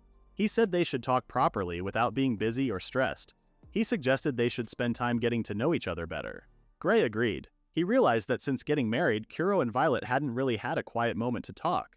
He wondered if helping them have that time was a good idea. While Gray was thinking about what to do, the playboy found him and asked why he looked so down. Gray shared his thoughts. Kaki jokingly said they should just get naked together. Gray, being innocent, thought Kaki meant some kind of bonding time. Then Kaki reminded him about the newly discovered hot springs. Gray remembered that Kuro planned to turn it into a tourist spot. Kaki suggested letting the couple bathe together and have a slow, peaceful time to talk. Gray agreed, thanked Kaki for the advice, and left with a new plan in mind. Gray went back to the mansion and told Violet to visit the hot springs with Kuro. Violet was surprised and blushed. She didn't expect that kind of suggestion from someone like Gray. She confirmed that she and Gray were married, but admitted that things still felt a bit awkward. She wasn't used to bathing with others and had been taught to never show herself in a vulnerable state. Still, she thought that being with Gray might not be so bad. She said they didn't usually get time to talk like that, and then invited Gray to take a bath with her next time. Gray was shocked, but he didn't think it was anything bad. He believed Violet just wanted to spend time with him, like how parents sometimes take baths with their children. Gray had already felt relaxed when he bathed with Kuro before, so he thought Violet was trying to bond with him as a mother. That idea made him happy. However, Violet explained that she still needed to get used to bathing with others, especially those of the same gender. She said going in with someone of the opposite gender could still make her nervous. She hoped she could try it with Gray first. Gray was confused by what she meant. Still, he told her he'd be in her care when the time came. Even though her words bothered him a little, they agreed to go to the bath together someday. After that, Kyan was busy with her work, but the children kept bothering her. She jokingly scared them by saying she would eat them as a divine punishment. Kyan had once been kicked out of the kingdom. The reason was simple. She had beaten up the archbishop because he was taking advantage of the believers. Even though she was punished for it, she didn't regret what she did. She was sent to live in the countryside, but it wasn't so bad. The air was fresh, the food tasted great, and the kids there were really cute. Just when she was about to focus on more serious work, Violet showed up. She said she needed advice. As a sister of the church, it was part of Kyan's job to listen to the worries and concerns of the townspeople. Kyan was surprised when Violet asked how to get along better with Kuro. Violet reminded her that she and Kuro were now officially married. She said she wanted their relationship to improve, but even though she was trying hard, it still felt awkward. Kyan wanted to shout out that she also wanted to get along well with Father Snow White, but she held back since she was supposed to be giving advice, not sharing her own feelings. Kyan then pointed out that the ring Kuro had given Violet was already proof that he really cared about her. Violet said she was truly happy when she received the ring. It felt like a gift from Kuro's heart as her husband, and she wanted to treasure it forever. Kyan asked if Violet had really come for advice or just to brag. Violet quickly said that wasn't the case at all. Kyan could only come to one conclusion. Even though she knew Kuro really cared about Violet, Violet wanted to take things a bit further. She asked if they had kissed yet. When Violet didn't answer, Kyan was confused. Then Violet said that Kuro had only kissed her on the forehead. Violet started to wonder if she was even Kuro's type. Kyan didn't believe that since she already knew how much Kuro valued Violet, but she still wondered why Kuro wasn't making a move. Kyan then suggested something bold. She told Violet to sneak into Kuro's bed and take off her clothes in front of him. To her surprise, Violet said she already did that on the first night, but Kuro turned her down. Kyan was shocked. Violet explained that Kuro saw through her reckless actions and stayed calm the whole time. Kyan couldn't believe it, especially since Violet had one of the most attractive bodies in the world. She even started to think Kuro might have nerves of steel. Then something hit her. Kyan guessed that maybe Kuro liked other girls. Violet was shocked to hear that. She didn't know what to think but said she wanted to respect Kuro's preferences. She even worried that Kuro might be into even a guy, an animal, a monster, or the undead. Kyan was surprised by how open-minded Violet was. Still, Kyan was concerned for Violet and wanted to help her. She got an idea and held Violet's hand tightly. She said that just accepting the situation wasn't love, and that it was wrong to let it continue. Kyan told Violet to show Kuro her good side and not let him fall for someone else. Kyan believed that true love should be respected. But right now, the problem was that Kuro seemed to be making Violet act like someone else. To stop Kuro from going down the wrong path, Kyan told Violet to guide him. Violet was shocked and asked what she should do. Kyan smiled and told her to leave it to her. She proudly said she would come up with the perfect solution. Not long after, Kuro was seen enjoying the hot springs. The natural spring that appeared near Shiki was just like the ones from Kuro's past life. The water looked a bit murky, but it didn't seem dangerous. Kuro planned to tell the other regions about it too. He then wondered if Kyan was delayed by something and hoped she brought back a proper set of clothes. A little earlier, Kuro had gone to check a part of the forest after Kyan reported seeing a strange monster. She said someone claimed to see a creature they had never seen before. Kuro felt uneasy about it, especially after the recent Fenrir problem. While they were there, Kyan suddenly pushed Kuro and said her foot slipped. She ended up pinning him in the mud, then stood up looking relieved. Kuro got annoyed because his face hit the ground. Kyan promised she didn't do it on purpose. She looked at his clothes and pointed out how dirty they were. Then she quickly ran towards something and said it was lucky to find a hot spring nearby. Kuro started to feel suspicious about how she was talking. Kyan told him to clean himself up while she brought him a new set of clothes. Kuro said it was fine to go back dirty, but Kyan told him that a divine messenger would return with fresh clothes for him anyway. Back in the present, Kuro started to wonder what Kyan had planned. Strangely, a towel had already been prepared for him.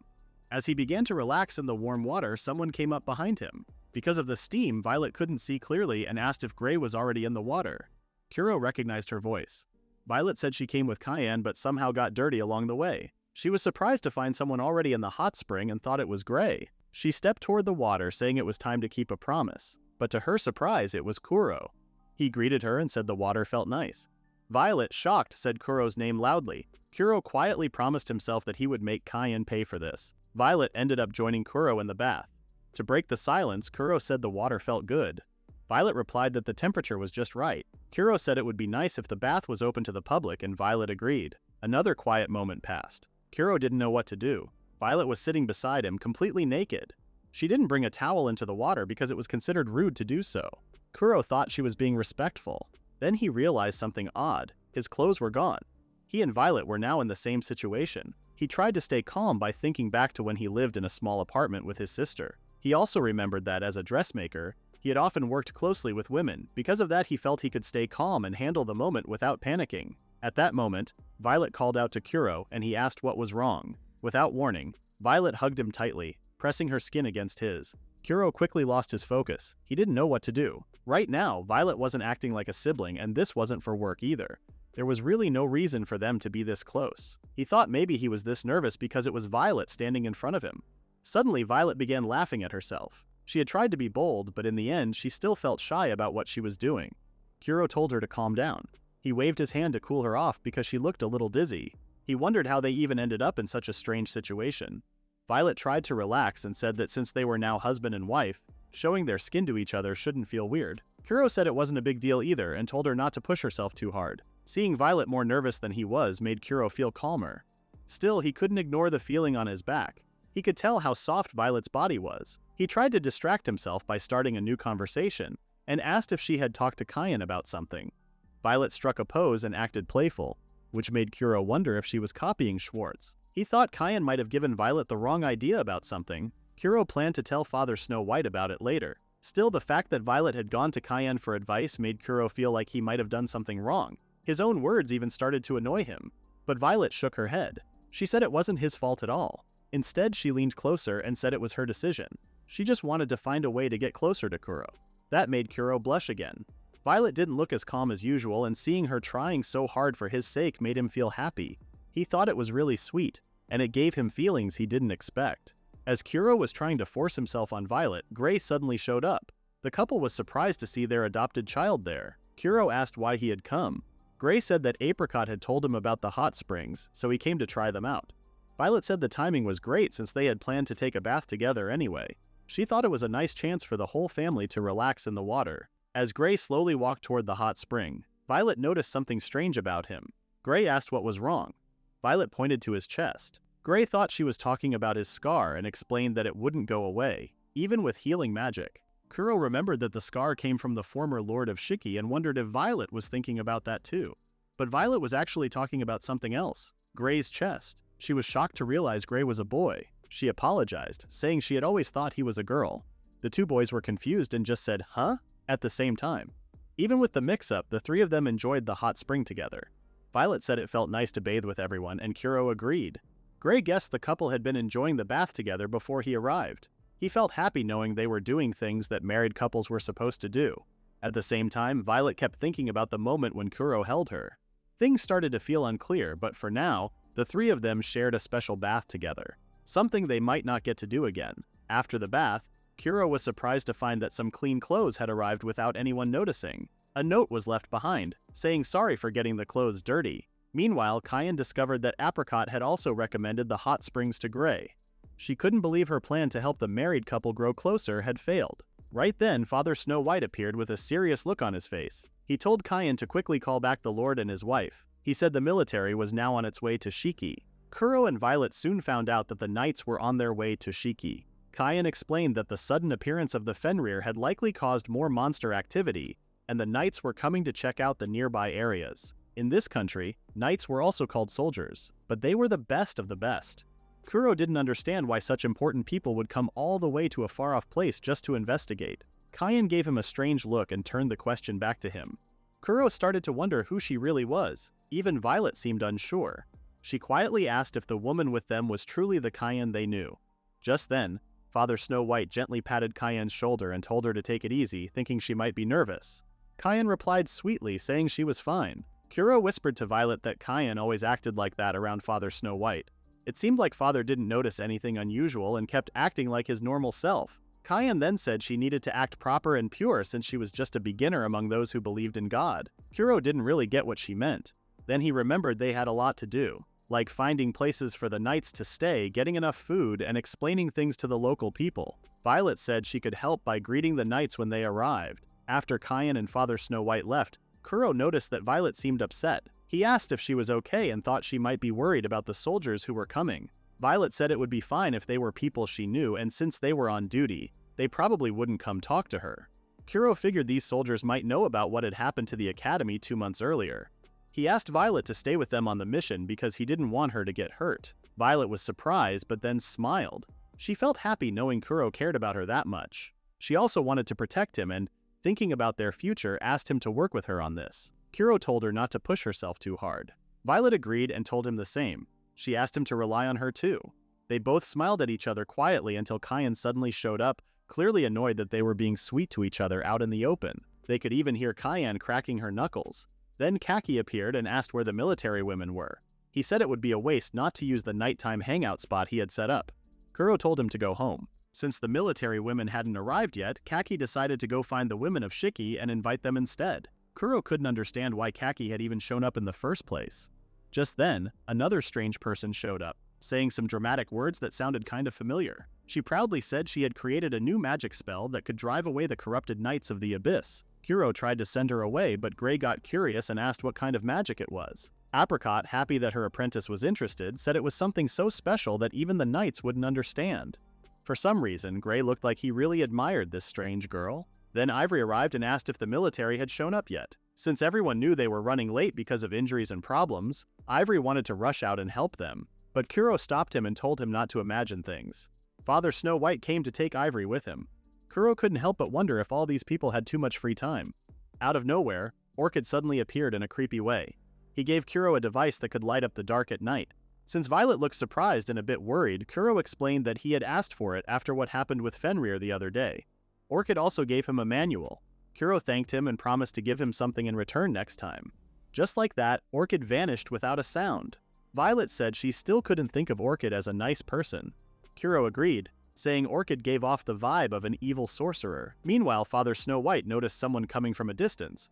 But something didn't seem right. Kyan asked what was wrong. Father Snow White said the people walking toward them looked very young. When Kuro looked closely, he saw that they were wearing the official uniforms of the Kingdom School, students from Azaria Academy.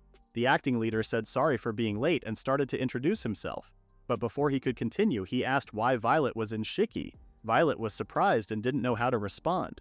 Kuro remembered that just 2 months ago, Violet was still going to the academy with these same people. That also meant she probably didn't want them to come here. Another man let out a sigh and asked if Violet had no plans to answer.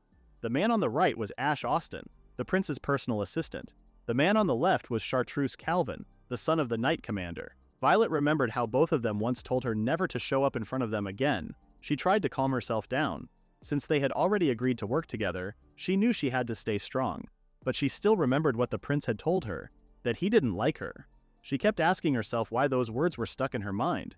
Was she really that weak? At that moment, Kuro spoke up to support Violet. He introduced himself properly as the Lord of Shiki. Then he asked why students from Azaria Academy had come to Shiki. That was when Violet realized that Kuro was now there to protect her. Ash apologized for not recognizing the Lord of Shiki and admitted that he had been rude. He explained that he was the first-year class representative and that he and 14 other students had come to Shiki for a mission to investigate and fight monsters. After Ash spoke, all the students gave a salute together. Kuro asked why it was students doing the investigation instead of the military. Even though the question seemed odd to Ash, he answered by saying they got a message saying they could do this as part of their training. Chartreuse added that the academy split students into groups so they could learn how to work together. These groups were made to include both nobles and commoners, boys and girls, to help them get used to working as a team. Their group was now assigned to Shiki. Kuro gave them a sharp look and said he understood the situation. Violet noticed it. She had never seen Kuro make that kind of face before. She could tell he was annoyed. Ash tried to focus on Violet and was about to say something in a serious tone, but someone suddenly laughed loudly and interrupted him. Apricot showed up, clapping her hands and praising the students for arriving instead of the knights. She told them to step forward if they wanted to see her win against everyone. She said she would take care of the monsters herself. Gray clapped for her. Ash asked what this strange girl was talking about. Apricot was surprised that he couldn't even understand something so simple. She then calmly walked away, telling them to follow her even if they didn't understand, and to try to live up to her expectations. Violet wondered why Apricot was acting so differently that day. Kuro then asked Violet and Kyan to look after Apricot, since it wasn't a good idea to leave her alone. He thought they might figure out what she was planning. Violet soon realized that Apricot was acting that way to help her. Apricot was trying to give her a chance to leave the area without trouble. Violet understood what Kuro meant, so she left with Kyan. Before they walked away, Kyan asked Father Snow White and the other students to leave the area as well. Ash and Chartreuse tried to stop them, but Kuro stepped in and offered to show them where they could stay. Father Snow White said they could stay at the church where he worked, as long as no one had a problem with that. Ash asked the others if they were okay with it and no one disagreed. The students politely asked to be looked after. Gray offered to take their carriages to the stables. At the same time, Violet kept glancing back at the others. Kyan gave her a gentle tap to remind her that she had friends now. Violet felt grateful to her.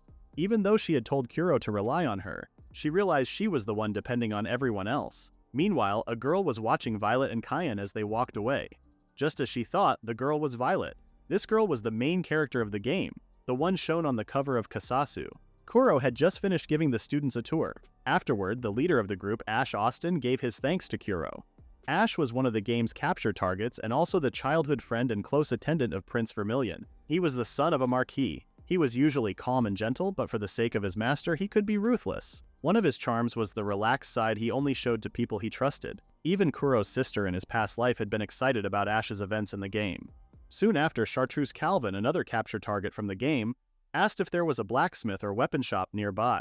Kuro remembered that Chartreuse's weapon had been damaged, so he offered to guide him to the blacksmith the next day. Chartreuse was the son of the commander of the Holy Knights. His father held very high expectations for him, but Chartreuse carried the pressure without complaint and trained with effort every day. He was stubborn and unyielding, yet he also had a fragile side and a strong liking for sweets. Kuro's sister had loved characters with such hidden sides. Ash and Chartreuse apologized again for being late because of the monster attacks. Kuro told them it was fine as long as they were safe. Still, he worried inside about the recent reports of monsters leaving their habitats and attacking people. Ash then asked if there was anything else they should be careful about in Kuro's territory. Kuro warned them about strange things they might see, such as a dark magician walking at night with a suspicious laugh, a girl climbing to the top of the church with her bare hands, or a troublesome doctor suddenly appearing when one suddenly got injured. He explained these things were part of daily life and hoped they would not mind them. Chartreuse wondered if he was joking, but Kuro made it clear that he was serious. For him, that explanation was enough, and decided to leave the rest to the priest. The two young men looked at each other before turning their attention to Kuro. They pointed toward the girl who had spoken strange words and the nun guiding another girl away. They wanted to know if that person was truly Violet Valentine. Kuro's face darkened since he had already expected them to bring up her name. In his mind, no one had the right to speak badly about his wife. He felt a chill inside as he wondered why they dared to ask. Ash appeared surprised after realizing that Violet was indeed Kuro's wife. Instead of judging, he felt a sense of pity for Kuro, believing Violet might be giving him a difficult time. Kuro could not accept such a thought. For a brief moment, he even considered striking Ash, but he held himself back. He reminded them that his wife was a wonderful woman, far too good for him. Ash continued by mentioning the rumors that Violet had left everything behind to become a nun. That was why he was startled to meet her as the wife of a noble lord. Kuro then remembered that these boys still saw Violet as someone who once stood against the crown prince and walked away from her studies. He could feel their sharp stares and knew that in their hearts, they treated Violet as an enemy, simply because she stood in the way of the girl they admired. Before the tension grew heavier, someone called out for Ash and Chartreuse. Ash quickly excused himself and Kuro let them leave without issue. As he watched them walk away, he thought that this was only the beginning of more trouble that would soon follow. At that moment, a girl appeared behind him. She asked if he had time to listen. Confused, Kuro turned around and saw someone who looked strangely familiar, though he could not recall where or when he had met her before. She spoke in a careful tone, saying she had something important to request. When the girl spoke Violet's name, Kuro finally remembered her. She had soft golden hair touched with red, eyes so pale they seemed almost clear, and a delicate look that reminded him of a doll. There was something in her presence that awakened a protective feeling in him. She then asked if she could meet Violet, and Kuro understood who she was. This was the heroine from the story of the Automy game itself. The protagonist of the game was a girl born from a family of commoners. She had skill in the rare craft of alchemy. During her childhood, she learned from a wandering alchemic mage. By borrowing the power of the game's capture targets, she managed to shine as a remarkable figure even inside the academy. At times, she rose above social rank and built romantic ties with the game's capture targets. She even fought dragons and protected the targets from killers. Because of her actions, she won the attention of several men and formed a reverse harem. For Kuro and Violet as a couple, this girl became nothing but trouble. The girl once overheard them and apologized, yet she still wanted to know if Kuro was truly married to Violet. Kuro admitted that he was. Deep inside, he wanted Violet to stay far away from her. The heroine then explained that Violet had once cared for her during academy days. However, a few months earlier, she lost contact with her and now wished to offer an apology. Kuro noticed that the heroine looked sincerely worried. Their talk ended when Ash suddenly called out to the girl and interrupted. He said the cargo they brought was damaged and asked her to repair it using alchemic magic. Kuro was shocked by the timing, but the heroine quickly agreed. She said this was one of the few times when she could feel useful. Ash thanked her but reminded her that she had already done more than enough for the team. The heroine then faced Kuro and gave another apology. She also wished for another chance to speak with him. After that, she introduced herself properly as Creamhilt Nephrite and said she looked forward to working with him. As he watched the students leave, Kuro felt that he had missed the chance to refuse the request. He expected the heroine to ask about meeting Violet again, which would surely cause more trouble. He also believed that Ash stepped in only to keep him under close watch. Kuro assumed it was mostly because both Ash and Chartreuse already had feelings for the heroine. They likely thought that he, Violet's husband, was trying to take her attention for himself. Kuro now had many tasks ahead. He needed to help the students with their investigation and guide them to the blacksmith. More importantly, he had to focus on Violet's fragile state of mind. He could not leave her by herself. Even if it meant making enemies of the academy or even the kingdom, Kuro was ready to protect her. At this moment, there was only one path he could follow. At the same time, Apricot revealed that her eyes were actually demonic. Everyone was shocked by this except for Violet, who simply looked puzzled. Cayenne then offered to cleanse her if those powers were real. But Apricot proudly declared that her demonic eyes could not be erased by any ordinary purification. Lately, Violet had started to understand Apricot's story more clearly. Apricot only pretended to have a cursed power, but in truth, she never had it at all.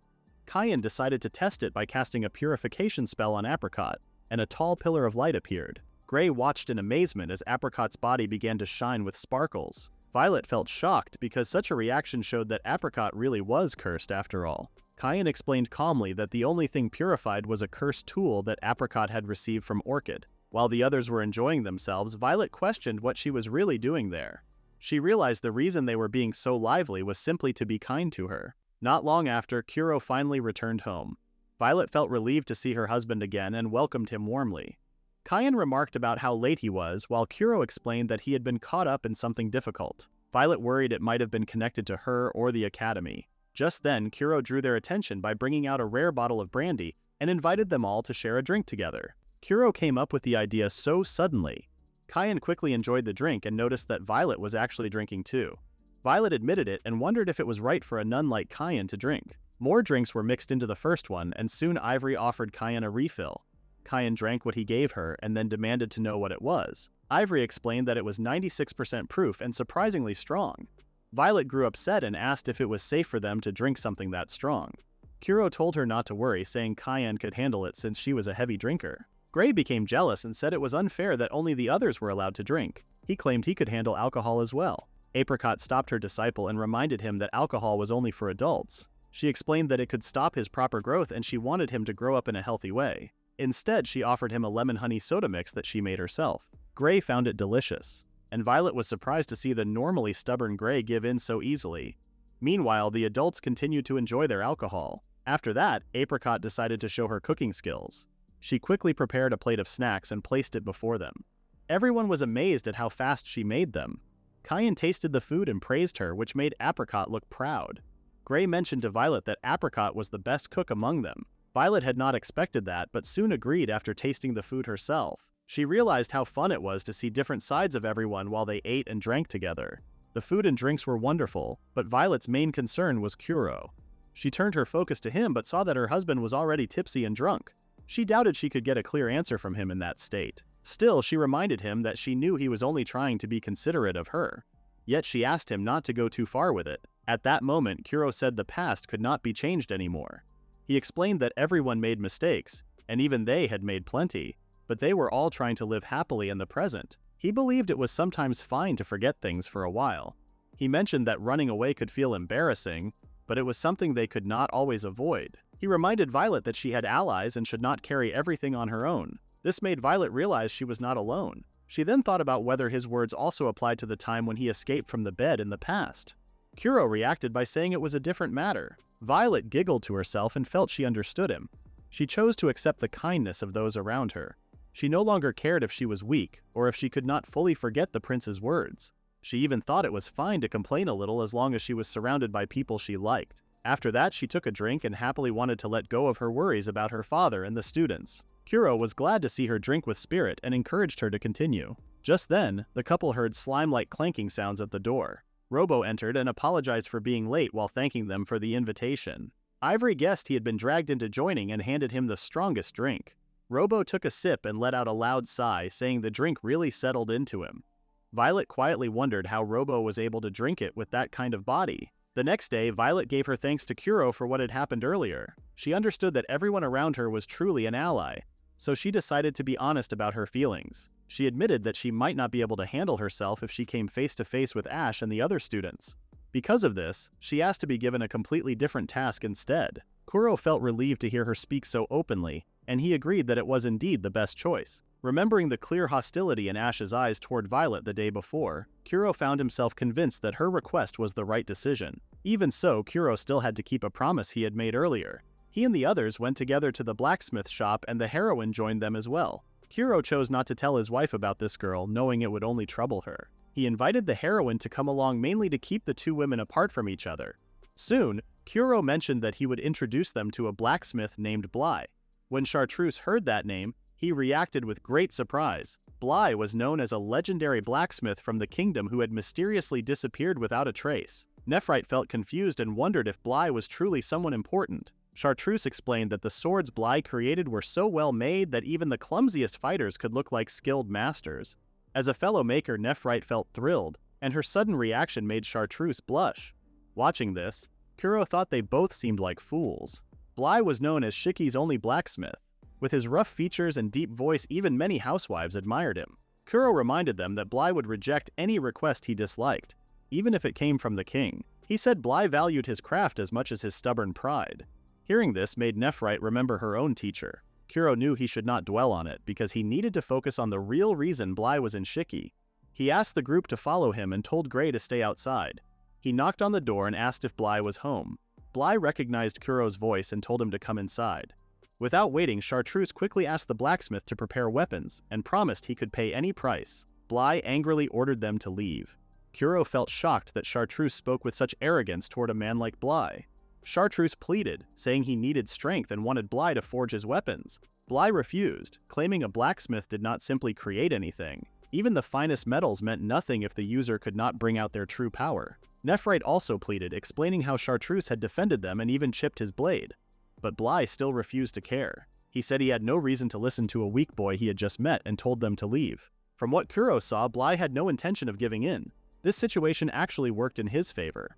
If he stepped in to help, he could gain Chartreuse's gratitude, and that would make it harder for Chartreuse to trouble Violet later on. Then Chartreuse suddenly offered to remove his clothes.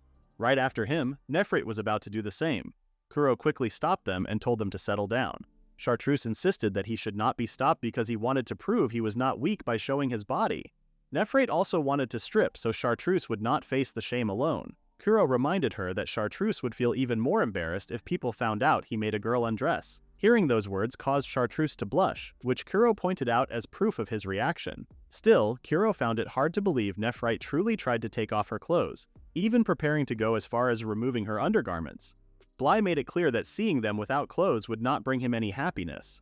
Instead, he gave Chartreuse a challenge to defeat a B-ranked monster on his own. Chartreuse soon realized that Bly had no real intention of accepting him. He decided that he would keep returning to the smithy until Bly took back his words of calling him weak and finally gave him recognition. Kuro could hardly believe the nonsense this muscle-brained boy was saying. Nephrite then raised the concern about school, but Chartreuse declared that he would just file for a leave of absence since he could not afford to give up this chance. Nephrite found herself impressed and noted how boys could be terribly stubborn at times. Kuro, on the other hand, wondered why the atmosphere suddenly felt like a romantic scene. He reminded himself that this was no time for such distractions, because the situation could become vital for survival. He worried that Violet's spirit would continue to crumble if nothing changed. With little choice left, he stepped forward toward the blacksmith. Bly flatly refused, saying that even if Kuro asked, he would not do it. Kuro already knew that Bly would not accept the request even if it came from the king himself. Bly's strength allowed him to stand firm with his refusal. Kuro then explained that he intended to set certain favorable conditions for him. Bly grew curious and asked what he meant. At that moment, Kuro clapped his hands once and the heavy door slowly opened. Gray entered the room and politely said he came because Kuro had called for him. The instant Bly saw Gray, he flushed red and affectionately called him his sweet little angel. Both Chartreuse and Nephrite were left completely stunned by this sight. Bly was stunned when Gray looked straight into his eyes. Chartreuse and Nephrite were left confused about what was going on. Gray greeted Bly and thanked him for his effort. Bly insisted that it was Gray who had been working hard and wondered why he came. Gray reminded him that he was Kuro's attendant, and since Kuro's adoptive mother's classmates needed weapons, he had joined them. Bly grew worried and asked if Gray had heard their earlier talk, but Gray explained that he had been outside the whole time. When Gray asked if something was wrong, Bly quickly dismissed it and let out a sigh of relief, leaving Gray puzzled. Kuro felt sorry for Gray but knew there was no other option. He reminded Gray that he was supposed to help the students with their investigation, and Gray admitted it was true. However, Kuro explained that Bly might need help finishing the weapon order. This surprised Bly since it meant that instead of joining the investigation, Gray was being assigned to stay with him. Kuro wanted Gray to remain with Bly at all times until the work was finished, with no other duties given. Bly was taken aback, but his eyes showed a strong desire to work. Kuro could see that Bly was eager. Gray asked if Bly truly wanted his help even though he knew nothing about smithing. Bly answered that just having Gray nearby would improve the quality of his craft. Gray accepted this and promised to give his best effort. Bly cheered with excitement. Chartreuse worried if everything was truly fine. Kuro explained that Bly would not take shortcuts and would do his best this time. He also mentioned that Bly seemed difficult to deal with at first glance. The truth was that Bly went to Shiki not because of pride as a craftsman, but because he had been banished from the kingdom for caring too much about young boys. Even so, he had a strict rule never to touch them. What made him happy was simply watching them smile and sharing tea with them. This made Nephrite realize that legendary blacksmiths often had strange habits, and Kuro agreed with her. Nephrite pointed out that they still had time before the inspection began, so she wanted to watch how Bly worked. The blacksmith allowed her to do as she pleased. When Nephrite observed the workshop, she was amazed to see the blades. She could tell at a glance that they were on a different level. Gray noticed her interest and wondered why it appealed to her. Nephrite said it was both educational and enjoyable. Gray remembered that she could use alchemic magic. Nephrite explained that, as a creator, she found the combination of different techniques like smithing fascinating. She also wanted Gray to be less formal with her. When she suggested he call her with a more endearing style, Gray misunderstood and added the honorific to her full formal title. At that moment, Chartreuse told Kuro he had something important to share and asked him to step outside. Kuro felt uneasy but followed. Chartreuse then said he believed Kuro was a good person after watching how he managed the negotiations. Kuro thanked him, but deep inside he doubted the words. Because of that doubt, Chartreuse could not accept that someone like Kuro was tied to Violet. He warned Kuro not to let his guard down around her. Kuro's face turned dark with anger. Chartreuse added that Violet would only bring ruin to him. In his mind, Kuro wondered if this boy was trying to pick a fight, and he accepted the challenge.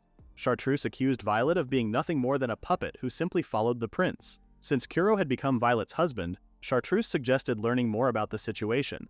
But there were details he could not know or hear. Otherwise, he felt he would not be able to look her in the eyes again. He said her past deeds were too heavy to carry. Chartreuse then told Kuro about all of Violet's actions back at the academy.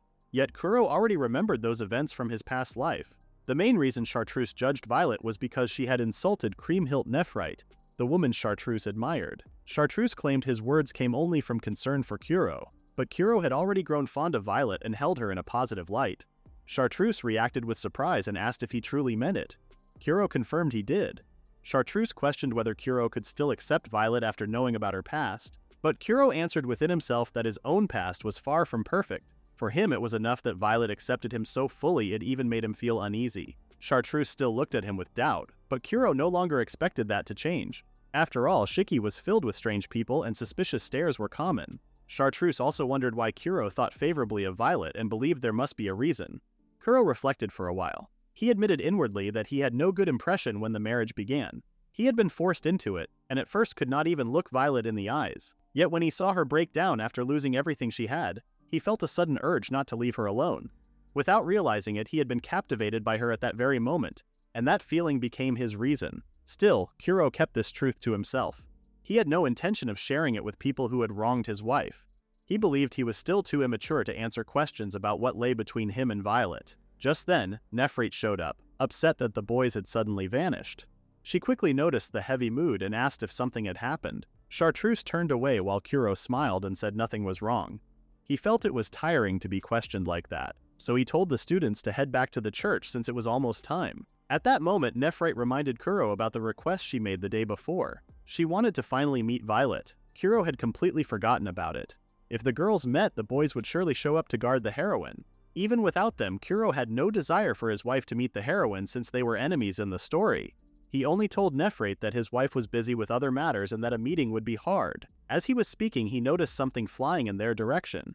Nephrite kept pressing her wish to meet Violet. She looked serious about it. Kuro explained that it was not possible because Violet had to take part in a patrol flying through the sky as planned. Nephrite, confused, asked him not to make up such things. She reasoned that anything flying above them would more likely be an airship or some kind of monster that could be ridden. Right after she said this, Robo landed nearby with a noisy entrance, leaving Chartreuse and Nephrite stunned and unsure of what to think. Robo then greeted everyone with cheer. Kuro introduced Robo and said he would be used for flying patrols. Since Violet had never ridden him before, Kuro thought this would be the perfect chance for her to get used to it. Robo looked puzzled, but Kuro quietly asked him to play along. Robo agreed and suddenly offered the students some snacks.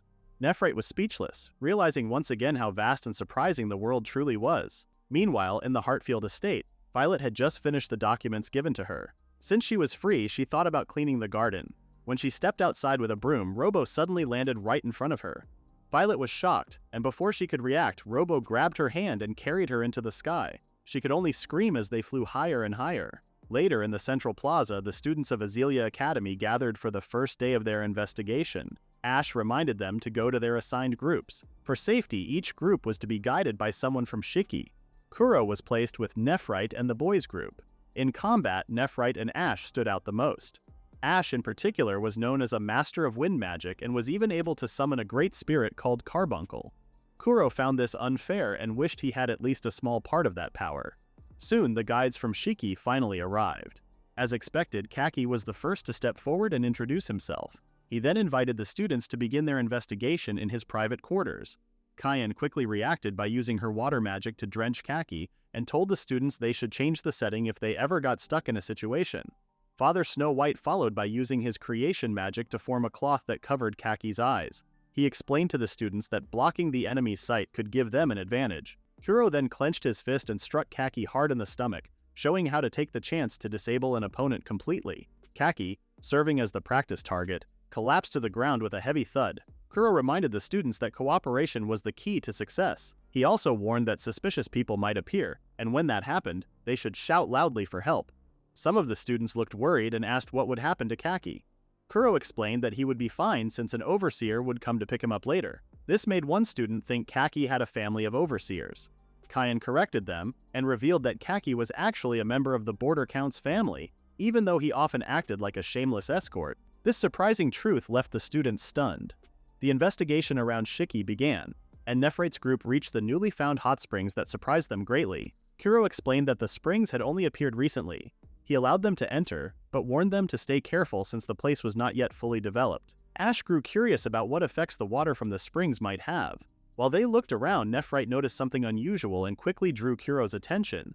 He pointed out a man who seemed to be drowning in the springs. Shocked, Kuro rushed over with the group to see who it was. They saw a boy with dark skin, light hair, and a sword strapped to his back. Kuro recognized him right away and pulled him out of the water, saying the boy was simply asleep. Nephrite was puzzled by the sight of someone resting so deeply while floating in the water, but Kuro explained that this boy could fall asleep anywhere. Kuro lightly tapped the boy's cheek to wake him, calling him Brown, and warning that staying in wet clothes would only make him sick. Brown, still half asleep, mumbled that he had not been sleeping at all, though his actions made it clear that he had lost touch with the moment. Nephrite thought Brown looked almost childlike while resting. Ash, however, felt annoyed, wondering how someone older than them could show so little control. Kuro realized the thought behind Ash's reaction and quickly clarified the truth. He told them that even though Brown's body looked mature, he was only 7 years old. Everyone stood shocked. Even Bly, who had seen much, struggled to treat Brown like a child because of his adult-like appearance. Around that time, Violet flew high in the sky. The colors of the town below slowly faded as she moved farther away. She felt uneasy because Robo moved too fast for her comfort. He explained that he was already flying at his slowest speed. He also mentioned that his whole body was covered with ancient technology, so even if she let go, she would not fall. Even so, Violet stayed nervous and held on tightly to Robo. Robo found her reaction amusing and said that Kuro might feel jealous if he saw them. Violet felt puzzled by the remark. Earlier, Robo had suddenly appeared and invited her to fly, since she had never tried it before. She understood, though, that Kuro had arranged this so she could avoid the students at the academy. It became clear to her that she was being kept safe. Not long after, Robo sensed something unusual and told Violet he had received an urgent summons. Since the place was close, he flew directly toward it with Violet still holding on. She grew worried about where they were heading. Robo told her they would arrive soon, but his calm way of speaking made her uneasy. She felt that he acted like this was an ordinary moment, which confused her even more. He then remarked that everyone had their own path, before speeding up again. Violet did not like how he shifted to such ideas, and in her thoughts, she started to feel a little resentment toward Kuro, even though he only wanted to protect her. They reached the outskirts of the nearby town. Violet felt tired and chose to rest under the shade of a tree. She did not know what Robo's urgent matter was, but she decided not to think much about it. When she looked up at the clear blue sky, she allowed herself to relax. Being away from Shiki, she no longer had to worry about stares or judgment from others. A few months ago, she would not have been out here enjoying a quiet moment. She also realized that she did not have to fight on her own anymore, because she now had allies beside her. Because of that, she started to think about how much she did not want to lose them. Still, the thought of facing those two boys remained frightening. Robo came back shortly after, and Violet noticed he had finished what he needed to do. He asked if she felt unwell from riding on his back earlier. Violet admitted that it was not the ride but rather an unpleasant memory that made her uneasy. Robo told her that was not good, and she admitted she was not feeling her best. He then suggested that they have lunch. Once he mentioned it, Violet realized it was already about time to eat. Robo chuckled and teased that it could be considered a date in Marthadon. Violet felt surprised and unsettled by the thought.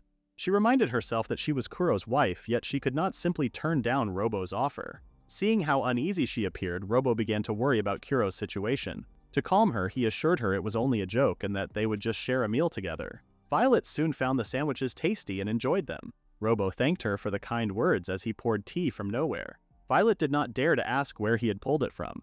She realized that many people in Shiki could cook, and she wondered if this was a normal thing. Recently, Violet often worried if her own cooking was good enough, and if Kuro and Gray would eat it with joy. In the past, she rejected such thoughts. She had been taught that cooking was not something a noble should do, and she remembered ordering someone else to prepare the lunchboxes for the prince. At that moment, Robo asked what troubled her. He paused for a while before asking if Violet truly liked Kuro. The sudden question shocked her and she almost spat out her food. Robo then offered her some water. Violet felt flustered. If anyone asked, she thought it was clear. Kuro welcomed her with warmth and treated her with care. She wished to become his strength now, though she was unsure if her feelings were romantic or not. Still, she wondered why Robo asked such a question, and she began to assume that Robo might have feelings for Kuro. Violet warned Robo not to cause any trouble around them and made it clear that Kuro was her husband. Robo disagreed, which left Violet wondering what part he thought was wrong. If she explained it directly, she admitted that she liked Kuro, but she still carried the thought of being a loose woman and felt unsure if it was acceptable. Violet then revealed a memory from her past. She once admired the Crown Prince Vermilion with all her heart, and they even promised to marry one day. She devoted much of her life to improving herself and giving her full effort for him. However, when they entered the academy, he began to spend time with another woman. Her own worries pushed her to warn him and force her ideals upon him. Her judgment became clouded and she challenged him with reckless questions, only to be defeated in the end. What remained were the scornful eyes of the people around her. At last, Vermilion admitted that he never loved her. Violet called herself a loose and pitiful woman because of that past. She confessed that she had loved someone before, yet even after marrying Kuro, she could not completely cut away those lingering feelings. Robo considered her stubborn and unyielding, which surprised Violet. He then decided there was only one way he could help her. He moved her onto his back, told her to prepare for the flight, and advised her to keep a more open mind. The two continued their patrol in the sky. It was the second time that day Violet had flown above the clouds.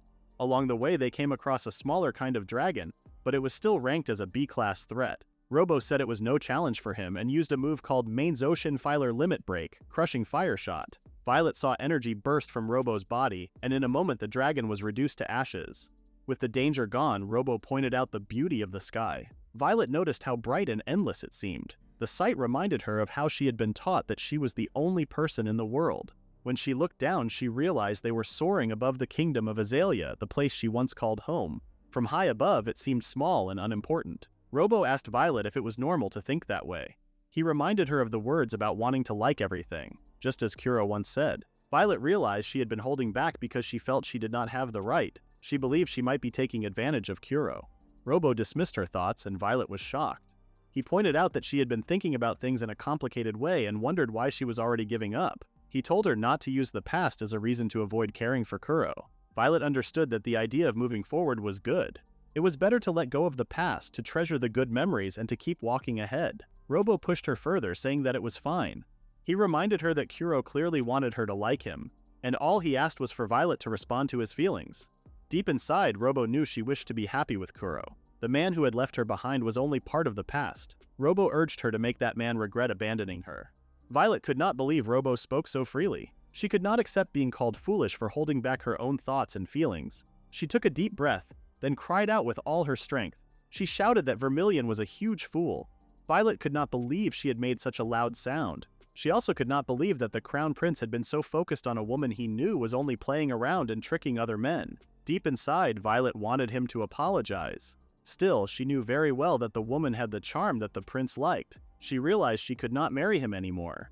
In her heart, Violet declared that she would soon form a bond with Kuro and overcome her old feelings for Vermilion. At that moment, she wanted the prince to feel despair and regret for letting a good woman slip away. Even if he felt sorry later, it would be useless because Violet would already become Kuro's loving wife. She made it clear to herself that she would never allow the prince to treat her like an object again. She remembered the painful words the prince once told her, but she also reminded herself of the life she now had. She had a husband she cared for, allies who worried about her, and even a son. The golden ring on her finger was proof of her vow to stay by Kuro's side. She swore that she would live happily with him. Violet wondered how the prince and his woman would react if they saw her happiness one day, and the thought gave her strength. She finally admitted to herself that she had once truly liked the prince. She had trained hard and tried to improve herself only to support him. She never gave up on him and kept doing her best. But now things had changed. She had become Kuro's wife, even though they had only known each other for about 2 months. It was not a long time to truly know someone, yet she had already made up her mind. As Violet Heartfield, she promised to leave her past behind and find happiness with her family. Robo gave her a silent glance, and Violet felt a weight lift from her heart. Many thoughts still troubled her, like whether she could really build a wonderful family with Kuro and Gray. She regretted some of her past actions, though she still wished she had at least punched the prince once. But in the present, she decided she would never hesitate again. As they reached the ground, Violet gave her thanks to Robo and said she finally felt renewed. Robo grew curious about what she meant, but Violet quietly promised herself to do her very best. Robo showed his support for her. Without their knowledge, someone nearby was listening. This person was not mistaken, for Violet was truly in Shiki. Soon after, Kuro appeared troubled. Once the investigation ended and Brown was sent home, Kuro and the others returned to Bly to gather the weapons they had been asked to collect. That day, the investigation was called off because of a heavy downpour. Even with the rain, Violet happily greeted Kuro, saying it was a fine day with pleasant weather. Kuro played along, saying it was indeed good since he could enjoy reading during such moments. Violet behaved as if she was unaware of the storm outside. Kuro started to notice her unusual behavior. Gray then asked if Violet planned to go out and offered to prepare rain gear for her. She refused and began speaking nonsense. Gray admitted he could not understand her, and Kuro also found her actions strange. Suddenly, Violet began to unbutton her top, saying she felt hot. Kuro reminded her that it should be cold in the rain and questioned why she was doing that. Violet soon realized the chill, and Kuro quickly placed his stole over her shoulders. Violet thanked him and asked if it belonged to him. When Kuro confirmed, Violet began sniffing the stole intensely. Kuro told her to stop, yet she continued. Soon after, Violet returned to Kuro's office wearing her academy uniform. She explained that she wore it because she felt nostalgic after seeing the students.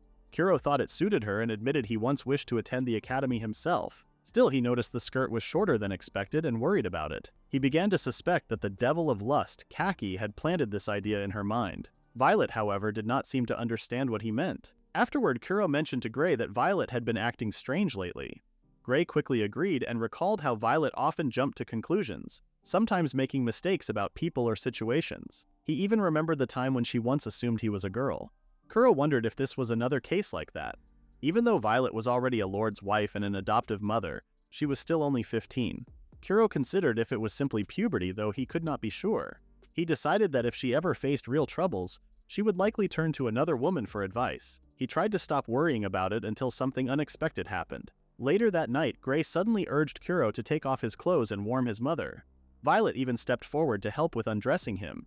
Kuro grew confused and begged them to calm down, but the night quickly turned into chaos that overwhelmed him. Earlier, Kuro noticed that something seemed wrong with Violet and carried her in his arms. He wanted her to rest for the day, so he tried to make her go to bed. Violet insisted she was not sick, but Kuro lost his patience and laid her on the bed, hoping this would calm her down. Soon after, Violet had a sudden idea. She began faking a cough and said she felt a little cold. She acted as if she had been pushing herself too much. Kuro realized he had been right about her condition. He told her to rest and decided they would visit Dr. Ivory in the morning. Out of nowhere, Violet mentioned that during moments when she felt cold, she wished someone could warm her. Kuro quickly sensed she was pretending, so he planned to leave her alone to recover. But Violet suddenly grabbed his arm, refusing to let go. Kuro was surprised by the strength of her grip. Gray then thought about how the best way to warm someone was through close body contact. Kuro wondered if Gray had been influenced by bad ideas. He tried to explain that such a method would not help, but Violet praised her adopted son, leaving Kuro shocked. He assumed the fever was making Violet act strangely. Gray, however, stayed firm and said he was correct. He even asked Kuro to remove his clothes, and Violet offered to assist. As both of them tried to strip him, Kuro shouted in frustration. Gray claimed Kuro was simply shy about undressing, while Violet suggested that they should start first instead. Just then, Ash entered the room. He said he had been knocking on the mansion's door and rushed inside after hearing a sudden scream. Kuro and Violet froze because he had caught them almost half-dressed. Ash quickly turned away and excused himself, saying they could continue what they were doing. Kuro asked him to stay instead. They all sat down for a talk. Kuro poured some tea and asked Ash about what he had just seen earlier. Ash pretended not to notice anything and said he only came to share his findings while enjoying a cup of black tea. Kuro felt moved that Ash was trying to act as if nothing had happened. Still, Ash did not expect Violet to sit with them. He first addressed her as Violet Heartfield, but quickly corrected himself and called her a Valentine. Kuro also did not expect her to join since he was supposed to handle the matter with Gray. It became clear that Violet had been faking her illness. Violet remarked that Ash was saying unusual things. She explained that she had the right to take part in practical matters and to hear a report connected to Shiki. Ash understood this, since it would not be good for someone to ignore the voices of their people. Violet then asked in a sharp tone if he was suggesting that she acted like a tyrant who ignored requests from her people. Ash said he only meant to offer advice to someone who had once been tied to the Imperial family. Violet responded with sarcasm, saying she must have been imagining it. Ash answered in the same tone, confirming it. Kuro grew uneasy, unsure of what to do as he noticed tension rising between the two. Only a few days earlier, Violet had admitted to him that she might break down if she faced Ash and the others. Yet now she appeared firm, and Kuro wondered what had changed her resolve. Even when both of them went quiet, he could still sense the sparks between them. Wanting to shift the focus, Kuro brought up the main issue and asked Ash about progress on their investigation. If Ash had come with the hidden intent of attacking Violet while pretending to deliver a report, Kuro would not hesitate to act. To his surprise, Ash truly had a report to share. He explained that there had been strange sightings in Shiki. The news left the Heartfield couple in shock. He said the students had seen that the monsters around Shiki were more active than before. Their numbers were still small, but he came to report it so everyone would stay careful. Kuro remembered how Schwartz had once promised not to interfere with Shiki again. He wanted to believe this had nothing to do with her. For the moment, he thanked Ash for bringing the report. Ash said it was no trouble since Kuro had already helped them many times before. Kuro, however, was unsure if he had helped, since his own people often just caused trouble. Violet suddenly leaned close and studied his face, which startled him. She looked worried that he had drifted off into thought. She reminded him that she and Gray could take over if he was not feeling well. Kuro told her he was fine and only a little unsettled by the report. Violet held his hands and urged him not to push himself too much, saying it would mean nothing if their lord collapsed from worry. Kuro thanked her, though he was more concerned about her strange behavior earlier. Ash stood silently, watching the two of them. After a while, he commented on how close they seemed. Violet hesitated but then declared loudly that she was now Kuro's wife and loved him. She suddenly squeezed his hand too hard, then quickly apologized when she saw the pain it caused. She used her magic to heal the injury, but Kuro noticed that something still felt wrong. Violet apologized to Ash as well, saying the healing was not enough and that she needed to look after her husband. She asked if they could end the discussion for now. Ash was caught off guard by her worried face but agreed and left, surprised that she could show such an expression. After that, several days of investigation went by without any problems. On the last day, Ash praised everyone for their effort and suggested they should take some rest. He announced that the final day would serve as their free time. Some of the students quickly went to the residence of Shiki. A few asked Cayenne to train them in martial arts. Others approached Kaki to learn how to charm women. Some visited Orchid to understand how to grow mushrooms. A few went to Dr. Ivory to study healing methods, and one unusual student even went to Bly just to talk about boys. Meanwhile, Chartreuse confronted Apricot. He complained that she kept speaking nonsense. Apricot asked what he meant, but Chartreuse pointed out that she only used words to make herself look good, and was not putting her studies into real action. Apricot insisted that her magic and combat skills would not lose to his sword. She also argued that teaching could be done with words alone. She believed Chartreuse lacked confidence in his own strength and told him there was nothing to be ashamed of. Kuro wondered why the two were fighting, while Nephrite suddenly cheered for Chartreuse and encouraged him not to back down. Now that the heroine had appeared, Kuro remembered that he had given her permission to meet Violet the next day. He told his wife, with some hesitation, about the woman connected to the duel who wanted to meet her. To his surprise, Violet agreed to the meeting without resistance. Deep inside, Kuro still felt uneasy. If his wife wanted it, he would stand by her, yet he could not ignore the troubling actions of Nephrite. In his memory, there had never been a place called Shiki in the game or its storyline. One of Violet's possible endings in the game showed her marrying a spoiled young man from the frontier after her exile. Kuro wanted to believe that this ending did not point to him. There had also been no events in the game where Nephrite received training in Shiki. It was clear that the events unfolding before him were no longer following the game's original path, and he realized he needed to stay cautious. At the same time, Violet felt worried for her husband. She had noticed how troubled he looked the night before. Gray reminded her of Kuro's strength and assured her that there was no reason to fear. Moments later, a knock came at the front door and Gray went to see who it was. However, more time passed than expected and he did not return. Violet decided to go downstairs to check for herself. When she reached the entrance, she saw no one outside the mansion. A cold feeling settled over her as she assumed something bad had happened to Gray. Outside, Apricot and Chartreuse finally clashed. As Kuro watched them, he wondered what was really happening. The world now seemed to move in a way he did not understand. What he saw in front of him was not a proper duel, but a rough and dirty fight. Even so, it still showed the strange charm of a world filled with magic and swords. Deep inside, he wished he could awaken to magic as well. At that moment, Violet appeared, clearly out of breath. She asked if anyone had seen Gray, explaining that she had not seen him since he answered the visitor's bell. Without thinking twice, Kuro went to Bly and the unusual student to ask if they had taken Gray. Both of them were shocked by his sudden and blunt question. Kuro quickly brushed it off as a joke and explained that Gray had gone out for a while, but afterward, no one could find him. Bly was surprised, while the unusual student said his sensors had not reacted. According to him, if a cute boy was within 100 meters, he should have noticed it. Bly agreed, saying he could not smell Gray's scent anywhere. The unusual student added that Gray stood out easily since he was the supreme type of boy. Kuro could not help but wonder what was wrong with the two of them. Bly then declared that to them, cute boys were treasures that should be cared for, not harmed. Somehow, Kuro still thought they were troublesome. Bly told Kuro that if anything bad ever happened to Gray, he should call for him, and he would destroy anyone or anything that blocked Gray's growth. The unusual student felt the same way. For some reason, the two reminded Kuro of his younger sister from his past life. Just then, the unusual student started rambling nonsense that caught Bly's attention, and the two drifted off into their odd conversation. Kuro took the chance to slip away and leave them behind. Kuro asked Violet to look around the area while he returned to the mansion for a short while. He hoped Gray was only playing a trick on them by hiding. Still, he knew Gray's trusting nature made that unlikely. When Kuro reached the double doors, he noticed a note tucked between them. He wondered how Violet missed it earlier when she stepped outside for him. He opened the note and read its contents. The message was filled with threats directed at Violet. The writer wished for her to lose her happiness and never experience joy again. They wanted her life to be filled with sorrow and could not stand seeing her smile while being served by a loyal companion. The repeated words revealed an obsession with Violet that unsettled Kuro. At that moment, Violet returned and also read the letter. She said she understood what was happening. By the handwriting, she identified the sender as Rosena, a baron who had once been her classmate. Kuro thought the name sounded familiar. Violet explained that Rosena often sent love letters not only to her but also to the crown prince. His writing showed a twisted affection, describing how he wanted to keep the prince locked away like a pet bird. Hearing this, Kuro realized Rosena's obsession ran deep. He asked Violet about the kind of person Rosena truly was. From what he learned, Kuro believed Rosena was the sort of man who might even see murder as a form of love.